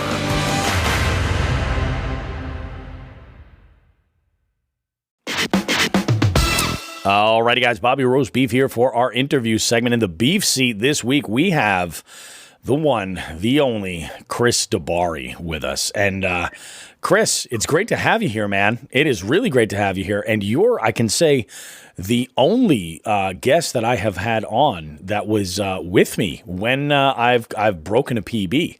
So, it's like next level shit right there, man. That is like that was is next level shit, dude. Unbelievable. Like, talk about leveling up. Great. That's what the kids say. Level up. I think that's a thing. Leveling up, yeah, man. Yeah, I think that's what happened, and I'm glad you could be a part of it. It was good. Me too. Nice. So you had yourself one hell of a weekend, man.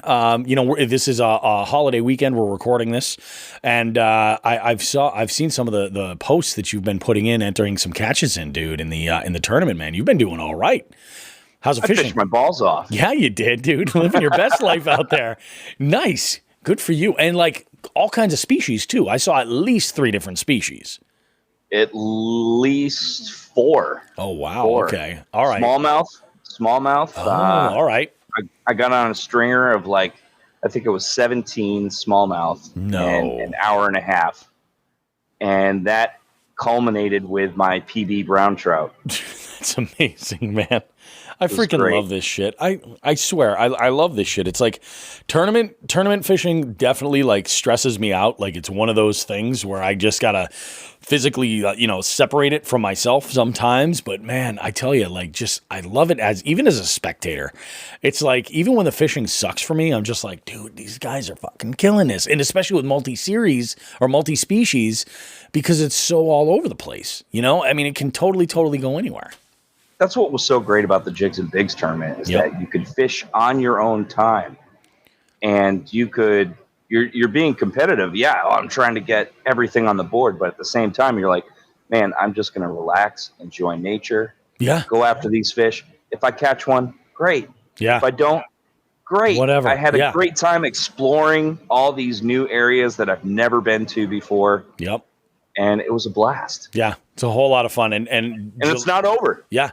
July is going to be amazing. I mean, the June Chronic Trips is going to be amazing.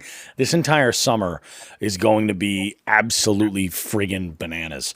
So let's get into it, Chris. Why don't you first start out, just tell me the story about how was it that you discovered fishing? How did you grow to, develop this relationship with nature? And how did it get to the point now where like you're a pro staff for Hookset Hoodlums? You're dipping your toe into the world of competitive fishing now. Like, how do we get there how do we get to this point, I should say, from the beginning?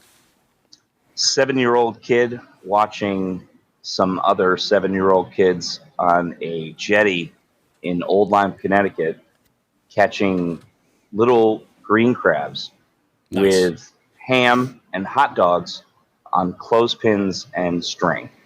That's crazy, man. It's amazing. The ingenuity, super cool. Yeah, that was, I was like, wow, what are you guys doing? And they're like, oh, we're catching crabs. And I was like, oh my God, that's awesome. I love crabs.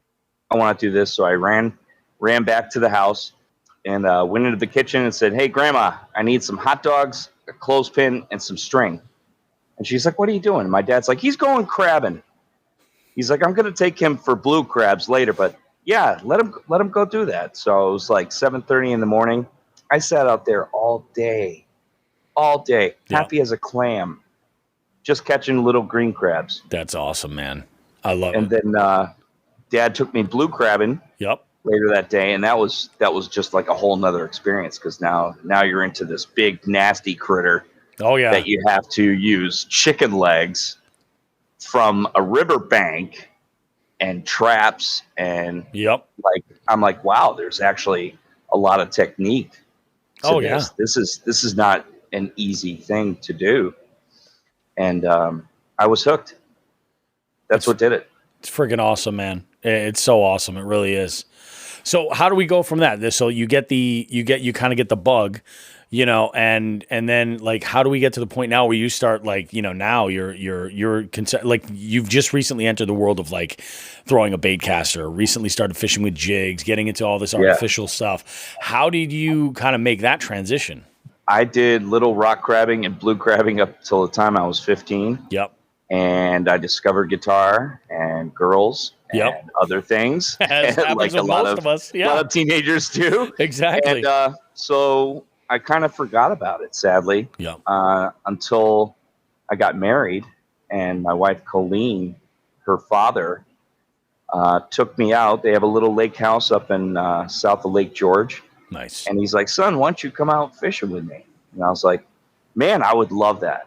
That would just be fun. So he gave me a rod. He set me up with a Senko, and I didn't catch anything, but I'm watching him catch pickerel and bass and perch, and I was like, oh wow, this is great. And you're on the water. There's loons, there's ospreys, there's eagles, there's birds, there's frogs. There's like, it's just complete peace. And I hadn't had that kind of peace in my life in such a long time that just immediately got me into it. So the next day, after he took me out the first time, I just sat and practiced casting over at the neighbor's dock.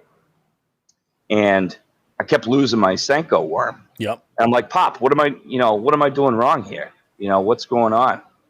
And he's like, well, just keep casting over there. He's like, maybe you're snagging, or just keep at it. So like another 3 casts go by, and then finally I feel a boom, and my line goes taut. Yep. And starts shaking, and I'm like, oh my God, I got a fish. This is great. I reeled in my first largemouth bass. That's freaking awesome, dude. He's like, all right, son, now you got to eat it. It's your first one. I'm like, eat it? I'm like, okay, well, I've had ocean fish. I've never had bass. Yep. So I'm cleaning it, and I open up its stomach, and out pours 3 of my Senkos. That's crazy, dude. Unreal. That little bugger was ripping them off and swallowing them every time. Yep. So, yeah. Right after that, I was like, okay, I want to do this every day. Yeah. Every day I'm here. Any chance I get, I want a rod in my hand, and I want to fish on the end of that line. Yeah, it's like when you find that connection, and you find like whatever it is that plug that fishing provides in that whatever socket in your brain, that you need that fix for. It's amazing. It's like you can't deny it. You can't, No. like, hey, that was fun. Hey, maybe I'll do this again. It's like when it hooks you, pun intended, it really hooks you. Oh, bananas, dude. So tell me, like, as far as fishing now, what's like your favorite season to be out there? And I'm thinking mainly for like creature comforts. Like, what is it that you enjoy the most? You know what? I actually enjoy. This is my first spring fishing, and I've absolutely loved it. Yeah. We would only go up there. We would open the house on Memorial Day, and I would fish, and then we would fish through the summer, and then the fall would come, and we would shut down. And I would shut down for the rest of the season, the rest of the year, and not get back at it until Memorial Day. So this was my first spring fishing, and I learned so much about the environment, what the fish are doing. Mm-hmm. I caught fish that I hadn't caught during the summertime, and it's just opened up a whole new chapter. That's freaking awesome. I love summer fishing, man. Yeah. It's just great. It's a different, it's sort of like a different beast. You know what I mean? When you go out in the summer, one of the things that I like to do, and I'm curious if you're the same, and actually I know you're an early riser generally. Do you go out for that first light bite, like try to get that bite at dawn, and then you're off the water before maybe noon, and then, maybe go back for the night bite? Yep, absolutely. You just nailed it. I like to get up around 4. Yep. And during the summer, obviously, it gets lighter sooner. So you have to be disciplined, and you have to get up early if you want to get that bite. Yeah. That bite's there. That bite is undeniably there. Yeah. It's a great time. It's a great time to be out there. That's my favorite time to go and throw like a wake bait, and get that, it's a different style of action. Plus, like, the vibe of the world kind of waking up around you is so unbelievably cool. Like, especially when you're on a small vessel, like a kayak or a john boat or something like that. And you're just sitting there and you're like, the world is kind of coming to life around you. The sun's just starting to peek out. And it's like, there's something so peaceful about that. You just can't beat it. Today is the day. You wake up. Yeah, no shit. Here we go. Yeah. Let's go. It's on. Everybody else is awake. Yeah. Those birds are awake. That bullfrog's awake. Why aren't you awake? Get going. Damn fish is awake. Damn fishes are awake. Unbelievable. Is there like any kind of a weather condition that's just going to make you say like, yeah, I'm not going to deal with this? The pouring rain. Yeah. If it's a cold rain, like this weekend, I did eventually get shut down yesterday, which was a total bummer. Mm-hmm. It's a bummer, man. That and ice. I don't do ice. Yeah. I do enjoy fishing in the snow. I think that's a surreal experience in itself. It's great. It definitely But ice, I don't do ice. Yeah.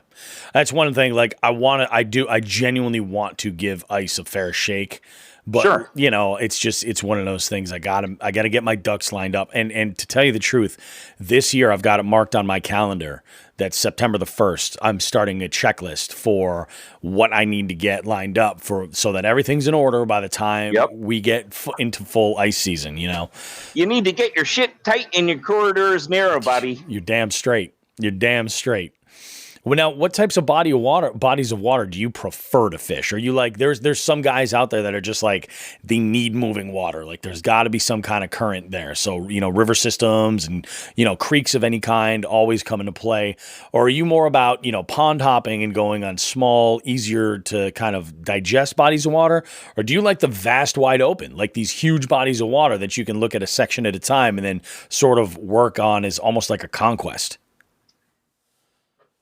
For the past 8 years, I've been a pond hopper because that's been the only experience I've put myself into. Yep. Starting this year, I put myself on large bodies of water. I've now put myself at the mouths of rivers, in rivers, lakes, ocean. I mean, all of it. Yeah. It's all fair game.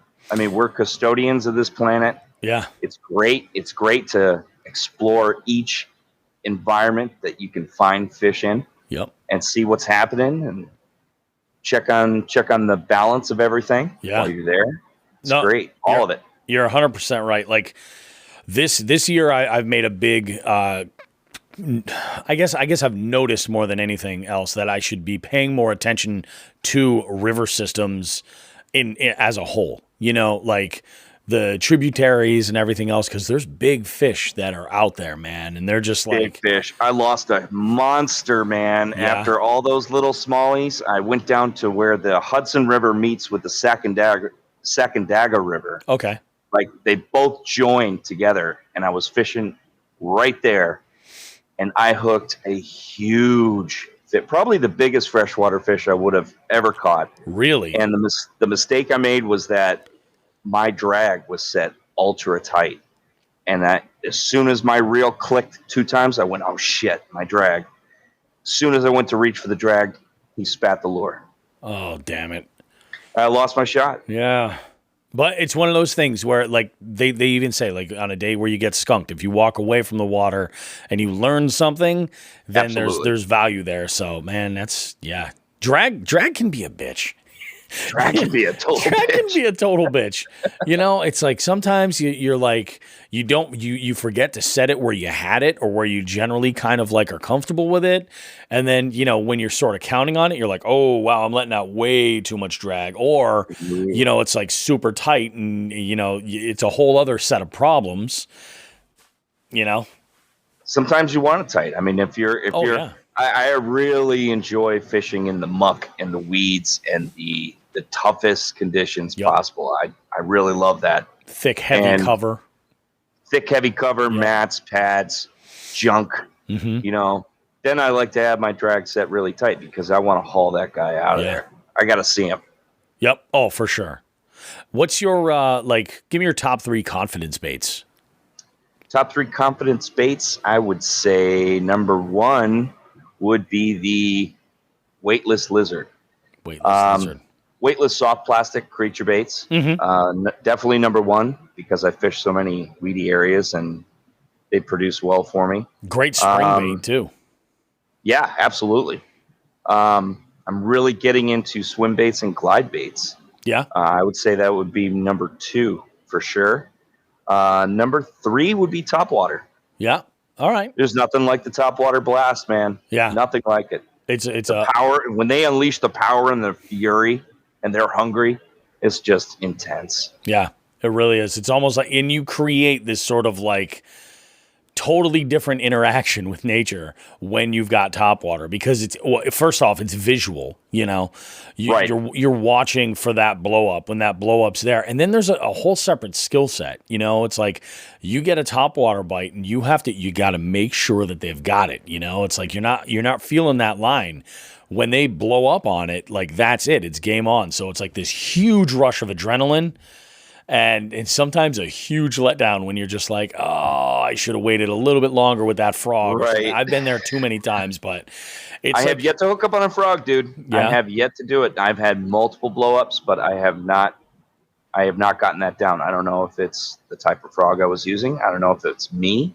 I try to wait. I try to count to at least 2,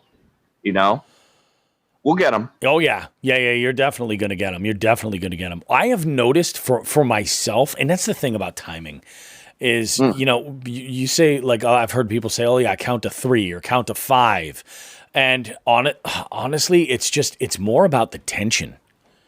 You know, it's Right. like, it's more about the tension. I try to get away from having people like, oh yeah, you got to wait so long. Cause if they let it go, you just got to kind of feel when it's right. But when they're pulling on it, you just want to like set that hook hard. Cross those eyes. Yeah, exactly. And I never really fully understood why it was so highly recommended to use such a heavy rig to frogfish. But after I had gone out and I had spent like a few weeks, where I had gone regularly at night, I would just go to this one spot where it's just all slop and weeds and pads everywhere. Where the slime lives. It's honestly, unless you're going to throw like a punching rig or something, and it's shallow too. So it's like, unless you're going to throw something like that, that's the only thing that you're going to get through there. So I went with a frog with my rig and I was working the hell out of that. And I'll tell you, man, even like some of these small fish that I might hook, they would get wrapped up in so much crap. You're like, no wonder why I need 50 to 65 pound braid in order to do this. You're like, I'm pulling up 30 pounds of shit. Right, and you gotta saw through it too. Yeah, that's a whole other thing. It's like, it's unbelievable. So when you see like some of the stuff that they're carrying with them, like you basically get like this giant, case of like salad, and buried in the center there's this bass. You're like, That's holy crap! though. It's I got a surprise. It's like a little present. It's like a little present. Oh my God. The old saying about fishing tackle being catching more fishermen than the tackle actually catches fish. Absolutely. In your opinion, what do you think is the stupidest fishing tackle trend that the industry has given us? Easy answer. The depths cover scat. Yes. You mentioned this earlier. That's gross. That's a turd. Yeah. It's and I should clarify, when he says it's a turd, it's not like a turd like a finesse TRD. People call that a turd because of its TRD. Like that's turd. It makes sense. No, this is called the depth scat, and that scat means shit. Like it looks pure shit. It looks like a little big. It looks like someone dropped a deuce and you're feeding a bass a deuce. I got too much respect for those bass, man, to feed them a turd. I do. I can only imagine that it does get bites, and I know that, it went into production somehow. I mean, they're like, oh, these bass love the turd. They love the poo-poos. They love them. I don't know what the... I know that bass in general are savages. Fish in general are savages. I know that they focus with their eyes and they try to hunt with their eyes, but they will eat anything. They'll eat. If it's moving, and it looks good, profile wise, they're gonna nail it. They're gonna go for it. And who knows? I'm not sure if that has rattles or corn or what it has to kind of attract. Corn. I'm just Is it a carp flat bait? out. I am not fishing with Mr. Hanky. No, that's fair. That's fair. But I'll tell you, you're the first person who's ever mentioned that bait. So that's a good one. I got to throw that one on the list. Everyone else is using it and catching fish. Bastards. You hear that, Derek Brundle? You got to get yourself a depth scat. Nope. Oh my goodness. So, this question. Give me your top 3 people that you want to fish with, living or dead. Okay. Thank you very much for that question. And because it's me, I'm going to give you 3, 3, and 3. I love that. Let's go with those who are no longer with us. I would go with both of my grandfathers. They both passed away about 4 years before I was born. Oh. So I never got to meet them. Yeah. Never got to go fishing. I know they both fished. They would be my number 1 and number 2. Third one is a fellow I was recently introduced to by Cody Lockwood, a gentleman by the name of Professor Doug Hannon, the bass professor. Oh, okay. Man. That guy's like the Neil deGrasse Tyson of fishing. Really? Okay. He has so much information to share. And it's a bummer he's no longer with us either to share even more. three people that you may know or people may recognize or whatever. I think Mike Rowe. Oh yeah, Mike Rowe's awesome. I love Mike Rowe. Yeah, he's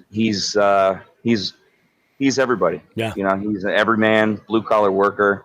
You could be on a boat with Mike, crack a beer, and talk about whatever. Have a blast. Yep.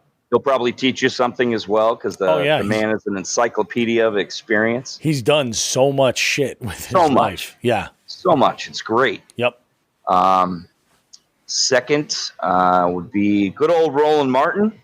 Oh yeah, Roland Martin. Yeah, son. I would love to get out there with Roland Martin. Roland Martin is no joke, man, and he is. I believe did he invent the spinnerbait? I don't think he invented the spinnerbait. Let me. I thought he invented it. Go on. I'm gonna look that up. Could be wrong, Roland. Giving you credit where you don't deserve it, but maybe you do.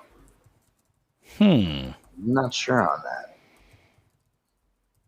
Go ahead. I'll look this up and see what we can come up with. All right. Third.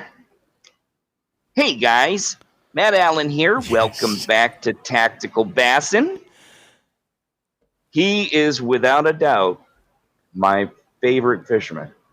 I love that guy. I love his passion for it. It's so funny to watch videos of him 10 years ago when he was just starting out and starting to drop some of his knowledge. And, he's just brought that passion to life over the past few years. Guy lives and breathes it, catches monsters, knows the conditions, knows just about everything, about him. I love it. And he's a great teacher. Yep. If you're just getting into fishing, check out Matt Allen. Check out Tactical Bassin'. Check out Tim Little, his partner in crime there. Those two dudes are the real deal. A wonder to watch and listen to. You'll learn a lot. Yeah, and they pack a lot of knowledge into really digestible chunks. That's one of the things I think I appreciate most about the Tactical Bassin' channel is that they really do load up on like a lot of value in as much of a quick digestible chunk as you could possibly get. There are definitely, creators and online, fishing educators out there that go way more in detail. But some of those are a tough watch, especially when you're, maybe you're limited for time, Sure. Yeah. And if you're not, now they're doing like live, unedited, like 3-hour fishing trips. Yeah. Where they're going out for like the whole day and basically streaming it all. Lost in that. Yeah. Although, it's funny. There is a YouTube channel that I recently got turned on to, and it's called Old School Vintage Bass Fishing Videos. Yes. Old school bass fishing videos. And some of these are like 2-hour-long features with one angler breaking down a specific, sort of technique. And I mean, they're just unbelievable. Like there's such good stuff out there. So with me being such a pike freak that I've been watching Al Lindner up in Saskatchewan catching these monster pike out here. Al Lindner is no joke. No way, dude. Now, what about? So we have the three that are no longer with us, the 3 that are still here. What's the other 3 that you mentioned, or the rest? Well, they are no longer with us, but I would love to go crabbing with the 3 Stooges. Oh yes, with Mo Howard, Larry Fine, and Curly Howard. Yeah, just to hear him be like, "All right, wise guys, what is it? It's a spider. It's a turtle." Who are you trying to kid? I knew it was a turtle the whole time. What do you do with it? You eat it. Sit down and I'll cut you a slice. You want some? Oh, I just love crab. She don't know it's a turtle. I would lose my shit. Oh my God. Yeah, and it's funny because it's like, I guess I never really thought about it, but like I've said this myself, that how fishing is one of the most like ancient pastimes, regardless for the reason why folks would fish, why we're always trying to capture these waterborne creatures, and take them out of their element, and either for a food source or just for the sport or whatever it may be. But they own this planet. Oh man. yeah, this whole planet is covered in water. It's theirs. But I'm fascinated with them. You never know who it is that you're talking to, whether or not they're into this. Like, it's sort of one of those things that can connect people. It's a lot. I compare it to music in a lot of ways, because it's like, it's an ancient sort of like art or pastime or however you want to quantify it, but it goes back like way beyond our contemporary generations and goes way back in time, but it connects these people. And like, so I'll give you a good example. So on, I think it was on the Bent podcast Instagram, there was a picture that they had of Henry Winkler out fly fishing, the Fonz.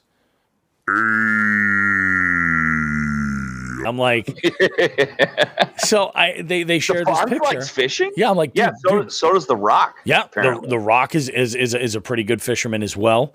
Like, it's amazing some of the people that are out there that share this same passion. And I've always said, like, the fishing community is huge, and it's it's crazy to share these sort of interests with people from all different stripes of life. You know what I'm saying? It really is cool. It can bring some amazing brings us folks all together, man. It's true. It's a fucking fish, man. That's what it is. It's a fucking fish. We're all the same. Good stuff. I love it. You got any more that you would love to spend a day? Because my take on this is that even the worst day of fishing can be made the best possible day spent on the water if it's with the right company. Like, that is pinnacle in my book. My friend Steve from my old band, Today Is the Day. Yep. I would love to go up to Maine and go fishing with him. Does he fish at all? I have the best time with him. He fishes. He does fish. Nice. And I've never been up to Maine to fish. Yeah. I would love it. It's an amazing state. There's great fishing up that way. Great fishing. Great. Absolutely, dude. Beautiful scenery.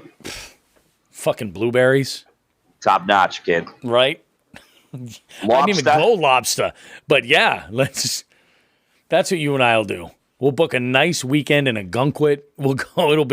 We'll have a nice time. There we go. It'll be great. That's what we'll do. We'll go throw out a couple pots, have ourselves a boil. Yeah. Now you're talking. Oh, I love it, dude. I love it, man. So, springing a new question on you. Not exactly 100% new, but fried chicken is a big passion of mine. Huge passion, in fact. And I feel like you can judge a lot about somebody's character, get a good vibe for how well traveled they are based on how they quantify like their favorite chicken joints. So what I want to know from you is make me a recommendation of a handful of your favorite chicken joints. And the quantifier for this is that they either have to have a drive-through or, in fact, be inside of a gas station. Okay. All right. I got to mention one. Okay. That does not fall into that category, but I'll take it as an honorable mention. Chicken, yeah. This is the end-all, be-all, pinnacle. That would be Gus Fried Chicken in Memphis, Tennessee. Oh. It is, it's like an angel came down and put that fried chicken in your mouth. Like, here you go. This is the best. Memphis. Ever. I'd expect it. Memphis. That's one of those towns where I would be like, I'm gonna find some of the best of the best. They figured it out. Yep. They kept it local. Yep. It's not become fast food, thank God. Yeah. That's good. But if I had to go to a gas station and get fried chicken, there's two that I can think of. Or what was it, gas station or where? Gas station or a drive-through. Yep, one or the other. Okay. Drive-through fried chicken is not going to be good. Some people enjoy it. You might like KFC or Popeyes or whatever, but not me. If I want fried chicken from a gas station, I'm going to go to Sam's Food Stores off of Golden Street in New London by the old L&G Club. Okay. That's where I would go get fried chicken at 1 a.m, and it was the best goddamn fried chicken and JoJo potatoes you'll ever have. It was just absolutely phenomenal. And it measures up that good at that hour? Oh, yeah. Dude. Yeah, always. It was something. Always fresh, even though it's like under the heat lamp. The guy be like, yeah, I just made it about 10 minutes ago, and like, have at it. I'm like, oh, I'll take 10. I'll take 10 pieces, please. That is amazing, dude. That is truly amazing. Good shit. And you mentioned the other one before. We got one in Southbridge, Crispy Crunchy. Crispy Crunchy is freaking amazing. That's at Petromax. That's at a gas station as well. It's so good. Like It's so good. It surprises the shit out of me. Like I'm a Popeyes guy, like through and through. Originally, I think, it's some solid stuff. But there are some. Bojangles will whoop Popeye's ass. I agree with you. Yeah, I agree with you. Bojangles is freaking amazeballs. Oh yeah, I could go on and on and on. But I do. I feel like fried chicken is one of those things where it's like everybody's got an opinion, and you can kind of like measure, what somebody's talking about based on the quality of the fried chicken. So yeah, it is definitely one of my favorites. There was another spot that I was going to mention that I completely flaked on. Remember it. Yeah, it'll come to me. When it does, I'll throw it back out there. But let's pick up from where we left off. Let's see. Oh, this is a good one. So you're a musician, right? Yes. What do you listen to get like hyped up on your way to the water or while you're on the water? Okay. I listen to everything. Yeah. Even though some folks probably think I just listen to death metal and noise rock. I listen to everything. If I'm in a real peaceful mood and it's early in the morning, my favorite thing would be Dead Can Dance. Oh, okay. Cool. Especially when I go up to like New York. That just gets me in the vibe. Gets me in the vibe to get going. But, most times it's AC/DC. I'll throw on AC/DC, Whole Lot of Rosie. Yep. That gets me ready to go catch shit. a big one. Yep. It could be Meshuggah, It could be Parliament Funkadelic. Nothing wrong with that at all. Whatever. Could be Slayer, Could be Billy Joel. Just kidding. It's not going to be. Billy Joel's not going to get me excited to go fishing. Or do anything. Yeah. Huh. Oh, when I pull my boat out of the water, every single time, it's Bob Marley. Oh, every single time. Okay, that's pretty cool. That's how I'm going to start. That's how I'm going to start the rest of my day on a positive trip, man. Yep. That's a good idea. That's a really good idea. Huh. I like that. Now, do you listen at all while you're on the water, or do you specifically, you're just like, nope, sounds of nature? Nope, sounds of nature. Yeah. I go back and forth. I went out a couple weeks ago. I haven't tried it. Yeah. I haven't tried it. What I recommend is I had decided I was like, I used to carry my earbuds with me regularly just to take phone calls. Even pre-pandemic, I'd be out bank fishing and first thing in the morning, just putting some miles in, walking around a pond, and I'd leave my earbuds in and I'd take a phone call or do a Skype meeting with the UK or something or whatever I needed to do.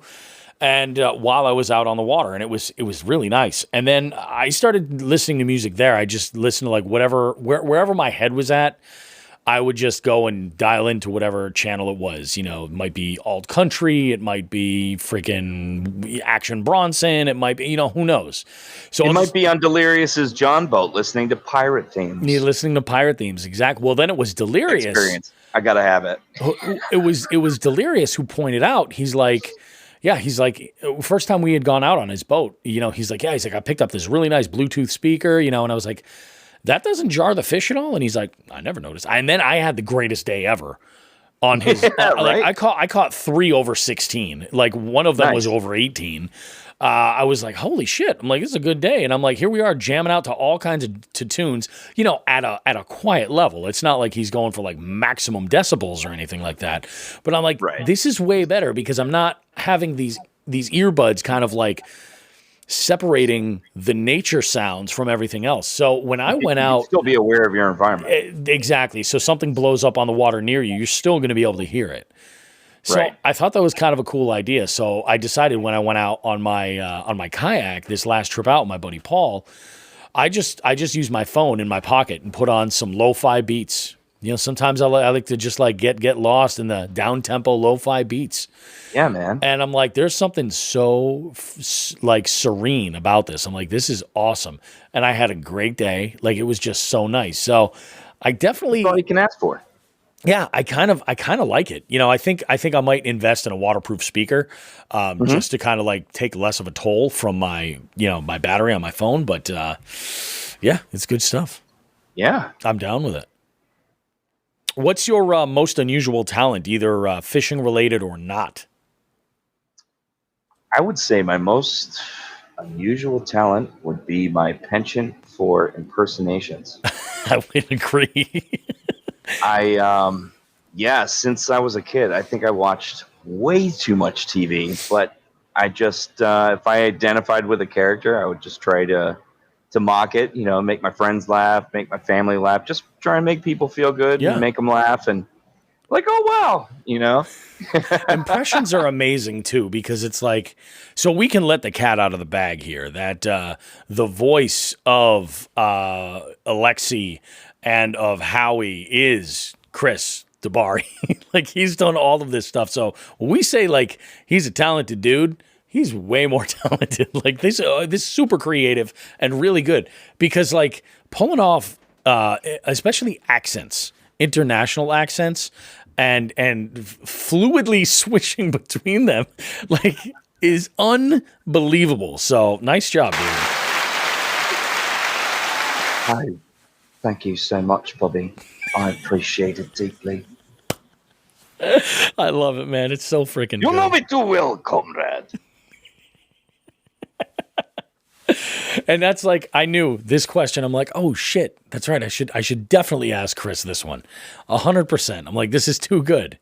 Have you traveled anywhere specifically to fish? Outside of New England, I haven't. Yeah. Nope. I would love to. Yep. I would definitely. I think for my 50th birthday someday, I would love to go up to Canada to fish for monster pike and muskie. Oh yeah, that's a dream. Definitely, dude. Let me tell you, I had my buddy Paul and I. We have a short list of things that we want to do, and don't wait till your 50th. I probably shouldn't. Yeah, because you never know what's going to happen. That's exactly it, man. Like, I think like it's a great idea, I made this. I told him, Jesus, this must have been like 2 years ago. I was like, for my 50th birthday, you and I were going to Champlain. We're going to go do this. We're going to go with a guide. We're going to have this whole experience, and go and just do it. And I'm like, this will be, it'll be a great time. And then over the last year, I freaking, he and I together, this roller coaster, like obviously this is his roller coaster. It was just like kind of like watching it go to shit. I was like, dude, I'm like, so all that shit we said we were going to do when we get older, I'm like, we're fucking older. It's time. Yeah. It's time. Yeah. There's no time like the present. Make that trip and that's the name of the game. So I would say like, yeah, dude, get out there and do what you can, This year, well, if all goes according to plan, Sean and I will be making a trip to Louisiana to fish in the fall. We'll be making a trip in the fall also to fish in Crumpton, Maryland. Oh yeah, yeah, city of Crumpton. You know what I'm saying? Make sure you have don't forget to have the right lures. Exactly. So we're gonna go there, and then a trip I've always wanted to do is I want to go to Champlain. I want to fish in Champlain. So in September, that's the goal up there. So, it's all about making it all happen. That's the other thing too. Is like I told my dad, I was like, nope, we're going Champlain. I was like, it's happening. My birthday weekend, we're going up. This way, it's like it's happening. So yeah, just that's if there is any advice anybody can take from this interview, it's don't wait. Don't wait. just do it. Just do it. That's true. Yep. You never get that time back. But nope. Yeah, it's crazy shit. Is there any destination, like, I know you mentioned Canada, but like, is there anywhere like in the entire world where you're like, because you're a well-traveled guy, you've been in all different points of the globe at different times. Is there anywhere where you're just like, I would love to fish this place? I would love to fish Japan. Yeah. That is definitely like Lake Biwa. I've been to Japan. Yep. I love it. Absolutely love it there. And that would be unreal to fish there. Lake Biwa is world famous. And I know that there's a huge, like, when I say large swim bait scene, I mean way bigger than anything. Oh, they're throwing Cadillacs. Here. Yeah. They're basically throwing economy cars is what's happening. You know what I mean? Like, they're just, it's no joke. It is no joke. Yeah, I could definitely see that. And like also like the Japanese fishing culture is just like look at the gear. You know what I mean? Like look at the specialty reels and stuff that you can get. Like it's just it's a whole other level. I could definitely see wanting to do that. My wife wants to do a trip to Japan someday. Keep in mind, this woman's never been on a fucking plane before. That's a long flight, my That's friend. what I'm saying. So I'm bringing her to Vegas at the end of June. Nice. And so we'll try that out and we'll see how that goes. But I'd like to get out west and fish too. I think other than Japan, I mean, America's great. I've been to 48 out of the 50 states, and I'd love to go back and visit a lot of places just to fish. Yeah, it'd be amazing. Like the Pacific Northwest. Oh God, dude. Like I want to learn how to fly fish so that those then it's like I could get the whole experience, you know, like going to these spots. And I mean, talking with Jeff with Big Nasty about he's the man, dude. He was telling me stories about like when he was in Colorado and like some of the. I mean, it's just amazing fishing out there, you know. Dude's inspiring. Scary. Yeah. What's your general like your typical rod and reel arsenal when you're going out on the water? What's that look like? It's growing. Yeah. It's growing. I'm still using my first. I consider my first like really nice setup. That's a good sign. Which is a 7-foot St. Croix Premier medium heavy spinning rod. Yep. With a white Shimano Stratic. That thing is bulletproof. Yeah, it is bulletproof. I kind of want very one of low those maintenance. Reels. I string it up with a 30-pound braid. Yep. Sometimes I go braid to leader. If I'm fishing weeds, it's just straight braid. Fish don't give a shit. The other two combos now I've started to get into bait casters. Yep. So I got myself a frogging rod / jigging rod, 6 cents, nice. 7'3" heavy with a Lew's Hyper Mag, also strung up with braid. Sweet. And I have 2 other Shimano Stratics with 13 fishing rods, 7 foot and 6'6", a medium light and a medium heavy, and then a Dobbins Fury, 7.2, I believe it is, medium heavy with a Daiwa Tatula baitcaster. Nice. At the recommendation of our good buddy Joe over at Old Glory Outdoors. Oh yeah. Best fishing shop in New England, hands down. If not hands the world. Down. If not world. Let's go with world. Yeah. Because Joe's great, his staff's great, his store is great. Oh yeah. I'm there every Friday. I call it going to the bank to make a deposit to the bank of Old Glory. I'm investing, honey. Leave me alone. I'm investing. I'm going to the market. Leave me alone. Helping out my buddy here. He's helping me, you know? We're helping each other. Exactly. You know, it's community. Community. It's huge. As far as like you know the breakdown for this next question, like the scenario is, and this with you could probably really happen. Sean and I are full steam ahead to kidnap you in the official Jigs and Bigs white hostage van, and in the steaming van, exactly. And we're on our way. Unlike Lloyd Christmas and his cohort in Dumb and Dumber, think of like the puppy van, but like with fins.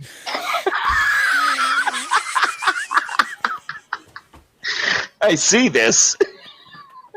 I see this in my future. This is happening. So we're taking you, and we're going to some unnamed body of water, and the conditions when we get there, who knows what it's going to be. But you can only bring one rod, one reel, and you can spool it up and throw what bait? What are you going to bring? I'm going to bring that St. Croix 7.2 medium heavy with the Stratic on it, and I'm still going to have braid on it. And I'm going to tie on a lizard. There you go. Yep. Nice. Very good and idea. I'll catch fish. There you go. When you're fishing with a lizard, do you usually throw it on a shaky head? Or you Texas rig it? Do you do it weightless? I do Texas rig, and depending on what depth, I'll add sometimes I'll add a pagoda weight. I always use a Gamakatsu EWG 3/0 Superline hook, always. You don't want that hook to bend out if you get a big bastard. I've had the regular hooks bend out on me. Yep. So I switched over to the super line. Plus, it adds a little bit of weight. Yeah. So it doesn't fall quite so slow. But man, you can just drift. You could be drifting. Throw that out there and just drift through the thickest cabbage you can find, and they'll munch it. If there's a fish in there, if they see it, man, especially pickerel, they just lash. They just destroy that thing. I've had them behead them. Yeah, they're fucking violent. It's brutal.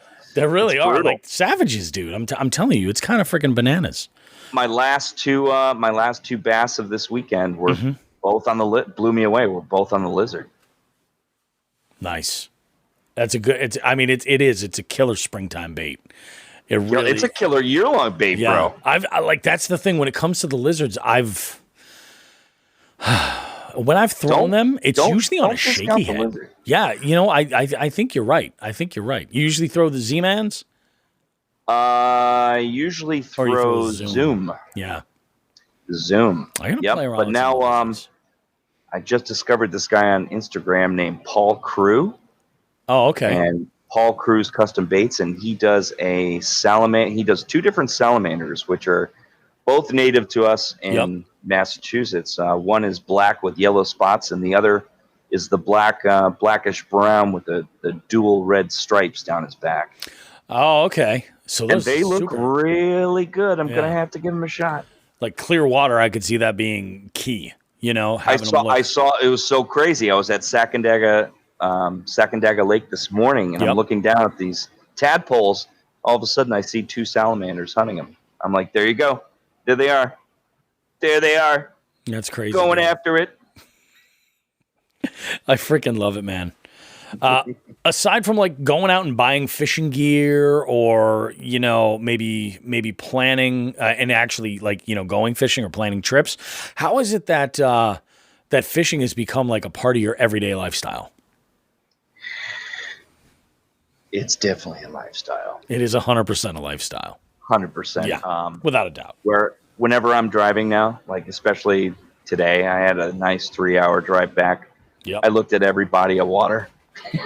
Like, I got to get in that. Guilty. I got to fish that. I think I've switched over from wearing band shirts to fishing companies and gear. Repping them as well as bands, still bands. Oh, yeah. But definitely it's become more prevalent. Hooks head hoodlums. Yep. Hooks head hoodlums. Hooks head hoodlums.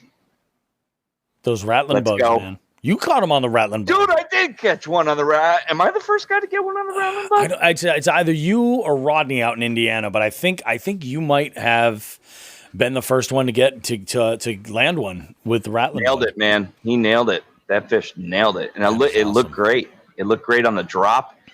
I can really see it being utilized on a swim jig. Yeah.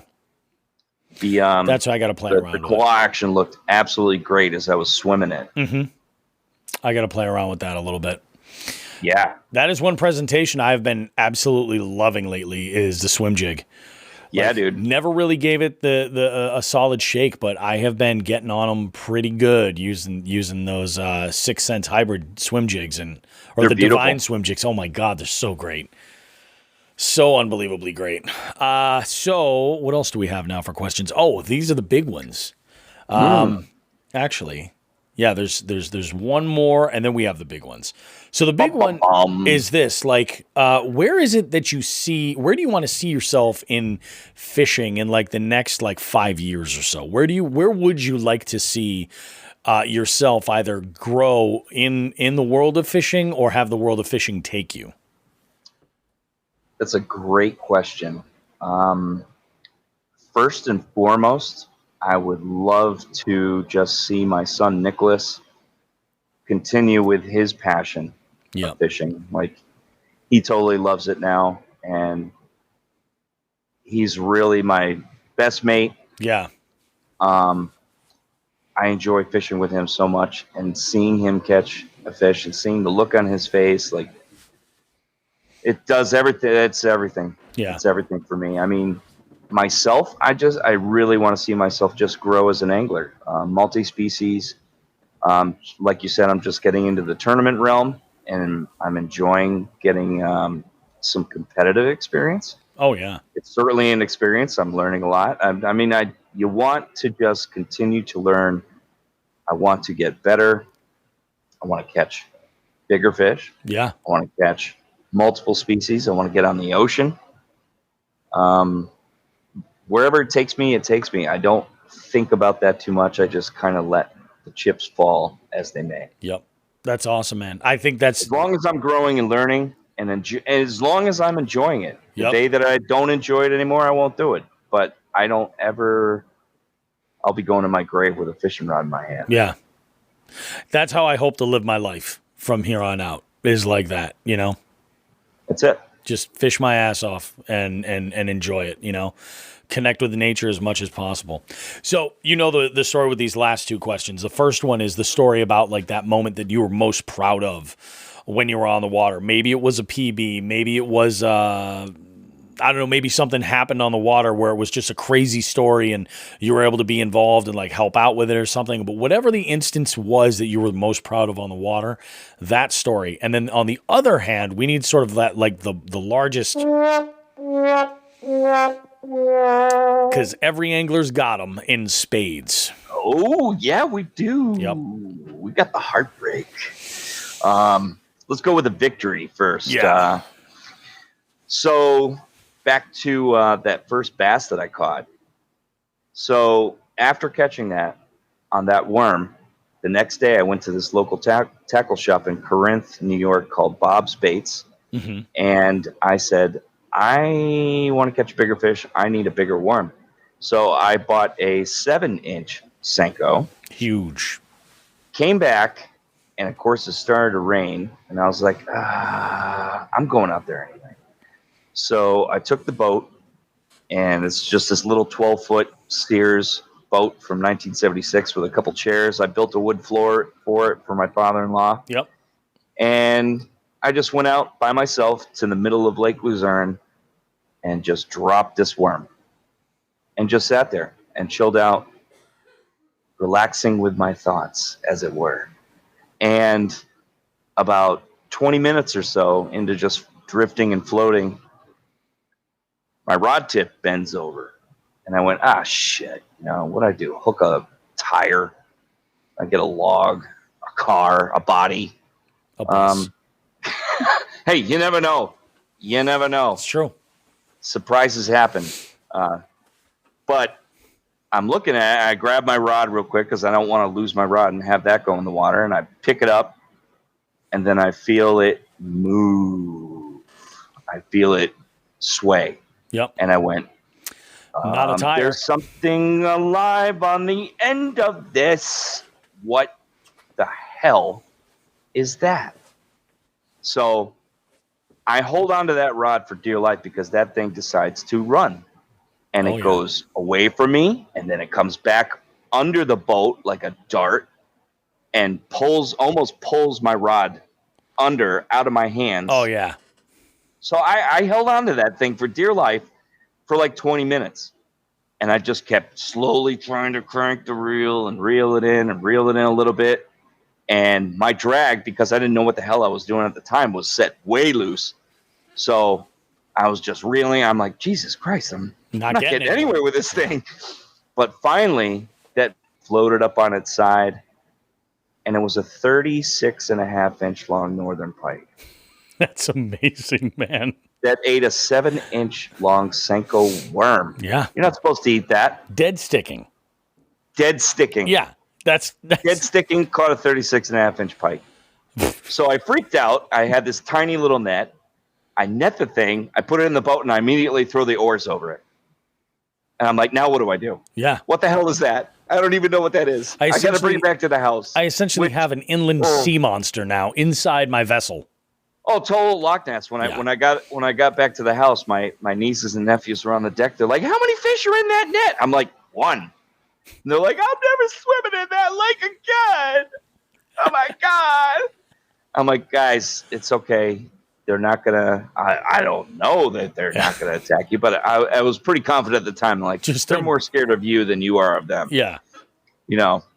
But I learned a hard lesson that day with that fish too, because I was so excited and we're taking pictures and I go to put it back in the water, and I took it out of it. The fight. I did put him on a stringer and bring him back, but it was just too much for that fish, and that I lost that fish died, and so I said, well, we're going to eat this fish out of respect for this fish. Yep. I got 5 big fillets out of that fish, and it was delicious. It was delicious. Yeah. Pike is amazing. Totally bummed out. Yeah, pike. Hey, give pike a chance. Yeah. Or more so, I like to let pike go. There are plenty of pickerel. And pickerel, you can make pickerel into a delicious, almost like a crab cake. Yeah. It's very comparable to I'll a bet you crab that'd cake be if you do it fantastic. right. Yeah. Rich crackers, butter, and loads of meat. And then you just bake those bad boys, and they're phenomenal. It's phenomenal eating. Yeah. I kind of love that idea. The other super wow, awesome, mega, super, mega, ultra cool moment was when you and I were fishing. Oh my God! You got your PB, man. That was the biggest bass I've ever seen in my life in person, ever. It was the same. That was the biggest bass I ever seen in my life. And for you guys that don't realize this, like Chris was there. He witnessed this. When I say in the story, when I break down that story about the PB, I saw the face of this bass come out of that threshold where visibility changed, and I was able to see its face there.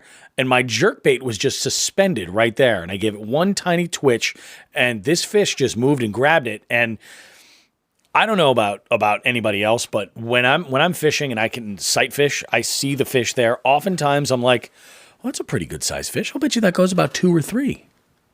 And I'm always, I don't know if it's just my general vantage point when I'm bank fishing or something, but I never get like a good idea of how big this fish is. There's a little ledge there, and like an idiot, because remember back at the truck, you would ask me if I had a net, and I'm like, yeah, I have a net, but it actually turns out I didn't have a net in the car that day. It was down here.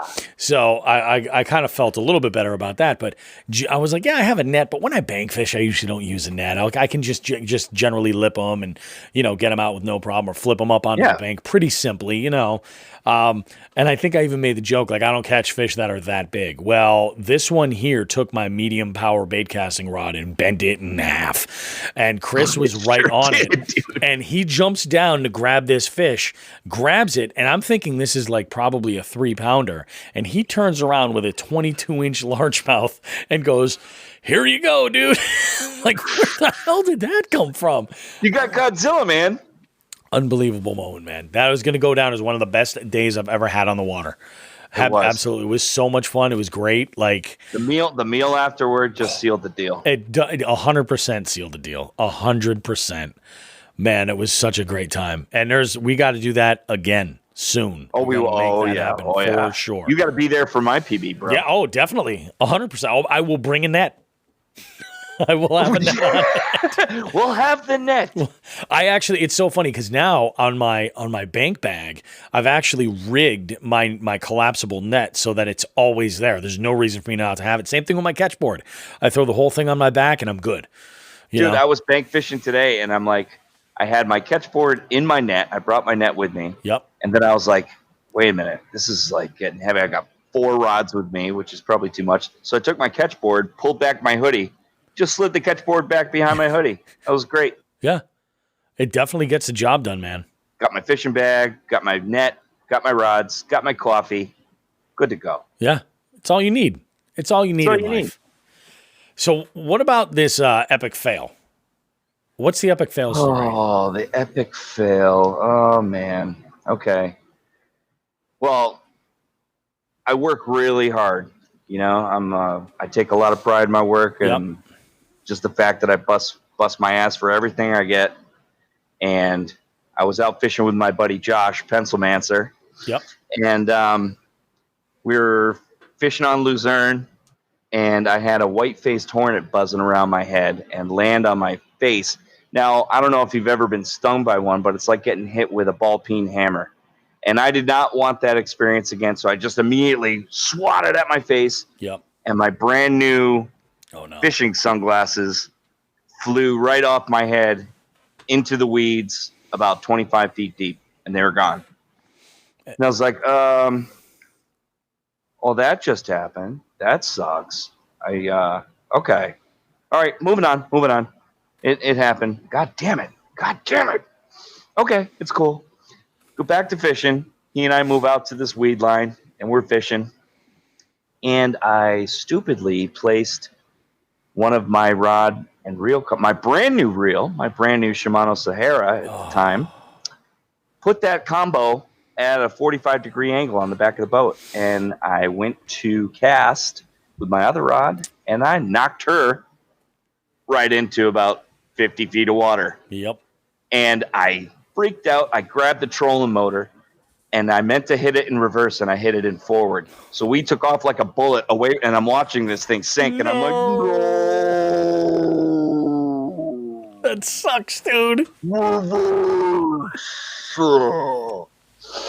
Hit it in reverse, and I just watched it sink. I'm like, I grabbed another rod. I tried to get it's gone. I was like, okay, you know what? We're done. I'm done for the day. I've had enough. That was like, I don't know, $400 worth of shit. God damn it. Could have been worse. That does suck so bad. I would say one of the other worst ones is where I almost sank my boat talking to this is going to segue into some fuck this guy segment. How about the boat launch chatty Cathy? Oh, okay.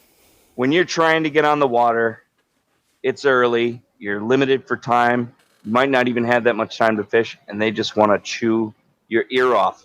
And I'm talking to them, I'm humoring them, You want to be cordial.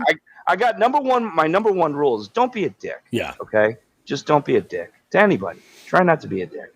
So I'm talking with a guy, we're having a conversation. And he's like, okay, well, I'm going to let you fish now. And I'm like, thank you, Google. God, yeah. Okay. So I back my boat into the lake, and it slides off my trailer and goes in the lake. I undo the rope, get back in the car, pull my boat and trailer up. I come back down, and my boat has sunk at the boat launch because I was busy chatting it up and forgot to put the plug in. Yeah. So guess what he says to me? He's like, well, I can let you use my piss bucket to bail it out. Thanks, dude. But no thanks. I got something. I don't want to use your piss bucket to bail out my boat. Thanks. What? And I did bail it out, and I hauled it out. And God damn it, that was another valuable lesson. Always put the plug in. Well, you would not be the first one. I have heard horror stories from most boat owners. Oh, yeah, I did that one. And usually it's like I did that one time, and then it became like a ritual where, make sure the plug's in before I even, anything. You're good to go. Yep, and that's why I tell when my son's with me, I'm like, hey, remind me to put the plug in. Yeah. Every time. You don't want to not put the plug in because your boat will sink, and it's going to suck. Yeah, well, it's the end of a day, fast, and a loss of real fast. Although, I mean, at least if it would have sunk, at least with it sinking where it wasn't too far. That's the only good thing. I mean, you got to keep moving forward. You got to get it out. You got to solve the problem, attack the problem, get going. Yeah, I've also seen where guys will forget to tie off, and the boat will just kind of drift, and bye-bye. You're like, do I swim out to get it, or is there somebody that can help me get to it? Like, what's the story? Yeah. Oh, yesterday was great. It was my trolling motor died while I was out on the middle of the lake because a bunch of jerks decided to dispose of their braid into the lake. And so it all got hung up in the weeds where I was fishing. Yep. And I hit it. Hit it hard, and it actually completely killed my trolling motor. My trolling motor is dead. Yep. So that freaked me out. But luckily, I was at the bait shop at 7 a.m., and I met this fellow named Kevin. Yep. Kevin, if you're listening, I can't thank you enough because he lives on Lake Luzerne, And I saw him and his buddy Mike out fishing. And I happened to be going by them again. I'm like, hey, Kevin. He's like, what are you doing with a paddle, kid? I'm like, well, trolling motor died. He's like, you want a tow? I was like, yeah, it's kind of far. That'd be, man, I can't thank you enough. That'd be great. That's awesome. So he totally towed me home. Everyone's out enjoying themselves out on the beach, and they're like, what the hell? Why are there two boats coming in to get? What's going on here? Yeah. I'm back. It's good, though. Yeah, you could still be out there right now. Imagine that. I would be still out there. Some big ass bodies of water, man, to be out there. That always, when it comes to going out, especially with small boats, when you're like, see, had I been in a kayak, that wouldn't have happened, right, Sean? Well, there is that. There will be a good conversation that will be coming very soon. Actually, it might. In fact, that conversation might actually land when this interview is airing in that episode. So it might. I'll be all ears. Interesting, great conversation to have. I think it will be pretty good conversation. Well, we'll see. See how it works out. That was awesome, Chris. That was great. Do me a favor, man. Let the listeners know, like, if they're interested in finding you on social media, learning more about you. If there's anything that you want to plug, musical projects, anything like that, go ahead. This moment's yours. Cool. Thank you, Bobby. My handle on Instagram is CDEBARI, my last name, 333 at Instagram. I am currently in a band called Know Nothing, KNOW Nothing, and that is www.knownothing1.bandcamp.com. It is not for the faint of heart, not safe for work. It's totally honest and totally brutal, so check it out if you're into that sort of thing. And you can definitely find me with the Hookset Hoodlums. They are amazing. They are the best team I've been a part of yet, probably ever. Such a great group of individuals. All share the same passion, one team. Yeah, man. That's me. That's awesome, dude. Good stuff. I'm glad that we were able to get you on here for this show, man. This is a good one. Me too. I can't wait to go hang out with my wife after. Yeah. Because it's been a long day. It has, absolutely. You go ahead and do that, man. We will touch base with you. You have a good one. Do me a favor. You mentioned a Parliament Funkadelic song that when we were discussing earlier about to close out with. What was that song that you'd mentioned? Hit It and Quit It. It is Hit It and Quit It. Okay, perfect. That is the jam. You got it. I wasn't sure. I played that at the wedding I did last week. Yes! I did. I was like, oh, yeah, Parliament Funkadelic. It's so good. There we go. All right, nice. Nice. We took them. We had a little journey. It was cold and rainy, but I kept them hot, Yeah. I kept them hot. Brother. Awesome, dude. Well, hey, thank you so much, man. I appreciate you doing this. Thank you. Take care, buddy. You too, brother. See you on the water. Absolutely. Have a good one. You too. All right. Bye-bye.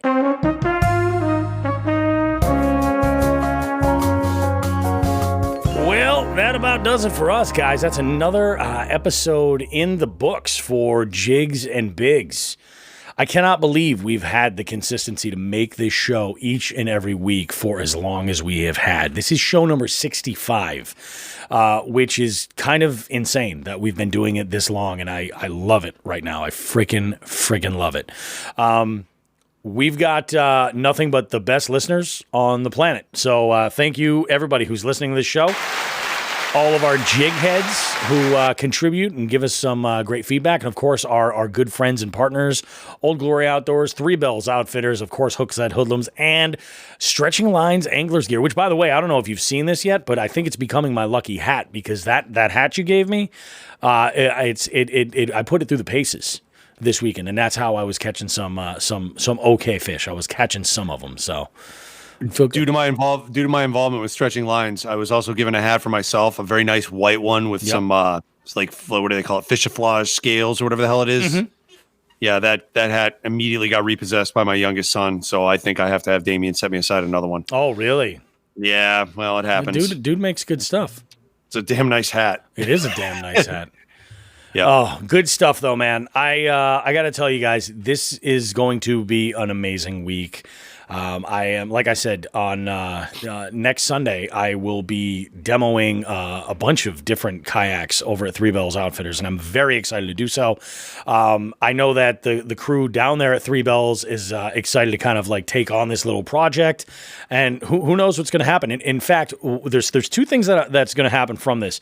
First off is I'm really hoping to push to learn a whole lot more with some of the tools that I'll have at my accessibility now.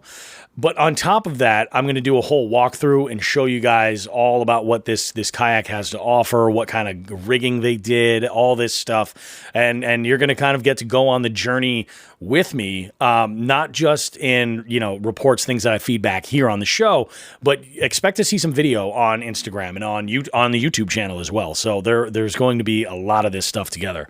So I got my work cut out for me. This is going to be a crazy month. Let's see. What do I have going on this month? I have one more wedding to do at the end of the month, and then I fly out to Vegas. I'll be doing a show at the bar and nightclub show at the convention center in Las Vegas. Then I'll be back for the 4th of July. That's going to be kind of crazy. It's going to be bananas, man. It's going to be bananas. I know, Sean, your tournament schedule alone is insane for quite some time. Like, you have a lot of shit going on. Yeah. Yeah. It's going to be crazy. But I'm telling you, July's tournament is going to be absolutely bananas. One last call to action that I do want to mention here is that we will be starting a push right now for pre-reg for the June tournament. Look to our Instagram for those links. You'll be able to find this stuff on Fishing Chaos too once it's all set. But pre-reg, and we have not determined a benefactor to make a donation toward. So if you would like to suggest something to us, jump in our DMs. We would prefer it to be a legit 501(c) organization, like a legit nonprofit or something like that. Or if it's somebody personal or something like that, we want to like run checks and balances to make sure that, we're doing something good here.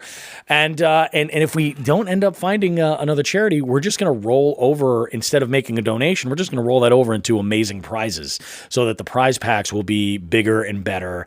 And it's just going to, we're basically going to turn that over and work with Old Glory to make things happen. And Three Bells. We'll even get involved with Three Bells for this one too. With some of that budget. It'll be freaking amazing. I don't know. It already was amazing. This was shocking. Yeah. I'm bitching and moaning about the work I did, but I knew there was going to be a lot. And, obviously I didn't expect the ruler illiteracy, but we'll get past that. We're learning. We're smart folks here. We learn shit on this show. And there was definitely, it's kind of a labor of love. The excitement in the phone calls I would get from you of like, can you believe this? This is crazy. Have you seen how many entries are coming in? Yeah. And albeit like this month has been crazy with getting, a number of things together, and I've had a lot on my plate as far as like planning, especially like last week and Memorial Day weekend and stuff, and getting all those pieces together for that wedding. Plus there's been a lot of housekeeping I've been working on as far as all this stuff. But I will say the coolest thing is that checking in on that app and seeing that number increase with those catches and anglers, like people had been joining up until into the last week. We've gotten, I think, 3 or 4 anglers even in just the last week. And I think actually Brant, if this says nothing at all, I think Brant was a late entry into this. I don't think he jumped on the first week. No, I think it was first week. It was first week, but like I said, he basically spotted the rest of the field at least a week, if not a week and a half, because all those DQs. Well, that too. Yeah, I mean, so when a lot of people, they if they haven't done this before and they haven't done a multi-species tournament before, or they haven't done a CPR style tournament before, sometimes with anglers, there's a little bit of like apprehension to try this thing. This is worth doing. You can have a whole lot of fun with it. Even if you just treat it as, hey, I'm going to fish for bass, and if I catch any bycatch, I'm going to enter them in this. It's like, that's a great sort of passive way to double down on some of these fish that you're catching that you might not necessarily be targeting, and they could earn you points somewhere else in another type of competition. Yeah, that's literally what I did. Mm-hmm. I mean, I didn't go for trout this time at all, and obviously I barely fished the last 2 weeks, but I still finished 4th just on being a bass fisherman. Yeah. You're going to catch out here. You're going to catch chain pickerel. You're going to catch bluegill, crappie, perch. Sometimes you're going to catch a giant carp when you're targeting smallmouth on like one of the New England's best smallmouth waters. Sometimes that shit happens. just to wrap that. Yep. Did I tell you what the state of Connecticut requires? Remember I had bitched and moaned. Yeah, I like, think well, you mentioned something about that. What a pain in the ass. So Connecticut has a state PIN program, just like Massachusetts. Yep. And I will always hold to this. All right. I'm not a hunter. Mm-hmm. Connecticut's hunting laws apparently are much better than Massachusetts, is from what I hear. Yep. But I can damn sure tell you Massachusetts fishing laws are way better and easier to use than Connecticut's. So I know if in Connecticut's they itemize a lot as far as seasons and species and So I have the opportunity to get a Connecticut state pin for that carp that towed me all over a fucking lake for an hour. You should do it. Yeah, I should. Except their affidavit requires signatures of witnesses. Are you serious? Yeah. How stupid is that? What if you're out fishing alone? Yeah, that's bullshit. How important is this fucking pin? Massachusetts kind of looks at it as like, hey, you're out there, you're fishing. We want you out there fishing. Get out there and fish. Here's a state pin if you catch a fish. We don't care if you caught it on a fucking minnow. We don't care if you caught it on a lure. Get out there and fish. That's the important thing. In Connecticut, you need to fill out 5 forms in triplicate, have 2 witnesses, and pass a polygraph. I'm sorry. This pin cost a grand total of $3. You got to fill out paperwork that's going to cost the government, a couple grand in fucking labor. So I'm livid over this. This is stupid. But I'm working through it. Wait a minute, hold on, because you did have some people that were there that helped you. Were you able to contact them? Didn't they text you pictures? I left them a message today. Whether they get back to me or not, I have no fucking idea. Yeah. So that sucks. Well, I'll tell you what. You also live streamed that, and I know there were plenty of people that could also be witnesses to that. I'll sign that affidavit. Yeah, well, it's got to be in person. It says right on there.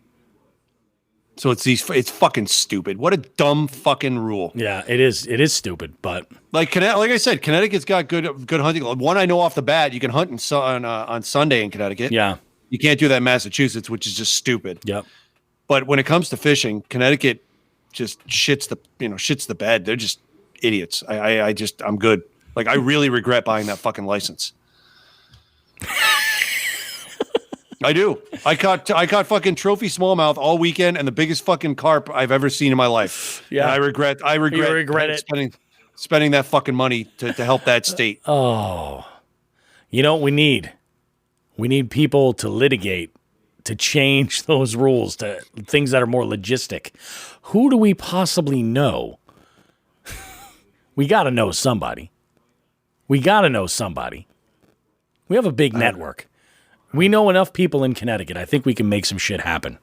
I thought you were going somewhere with this. I wasn't going anywhere. I was totally speculating. I don't know. Let's find some lawyers. Who wants to fucking challenge the state of Connecticut's stupid-ass fishing laws? Give us a call. Leave us a message. Yeah. We want to turn this into the biggest fuck this guy segment of all time. Yeah, just perfect timing, man. Yep. Andy, fuck that state. I think we know who's on there. Howie can do it. I think Howie would be more of the physical persuasion, a.k.a. We're not going to get into that. Yeah, I know exactly what you're talking about. Yeah. Oh, well, I think that about does it, dude, for this week's show. Do we have anything else we want to mention before we wrap things up? Fuck Connecticut. I'm good. Pretty much. Yeah. I'll be here all week. Guys, thank you so much for checking this out and giving it a listen. We really do appreciate you guys. Again, we're constantly growing over on Instagram, and our average listener numbers are just counting and just increasing and increasing and increasing. Thank you so much, everybody. We appreciate you guys, all of our jig heads. You guys are really, you contribute way more than you realize, and we couldn't thank you enough. We really appreciate it. Guys, we will see you in 7 days, and remember, this is a great opportunity for you to go ahead and get out there and, catch some fish. Make it happen. Get out there, catch some fish, join Chronic Trips, and, let's get to it. Let's get to it. What's up? Bobby, one last thing. This thread tonight kind of turned into a small mirrored image of the Hookset Hoodlums Pro Staff thread. Yeah, it kind of did. If you guys want to jump in on and be a part of this, become a patron. $5 a month for the first 100 people. Jump on. Yeah. It's stupid. We got plenty of spots lined up. Go to jigsandbigs.com to join our Patreon, become a jighead. But if that's going to do it, guys, we will see you in 7 days for more Jigs and Bigs. Until then, tight life.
Just shake it to the east side.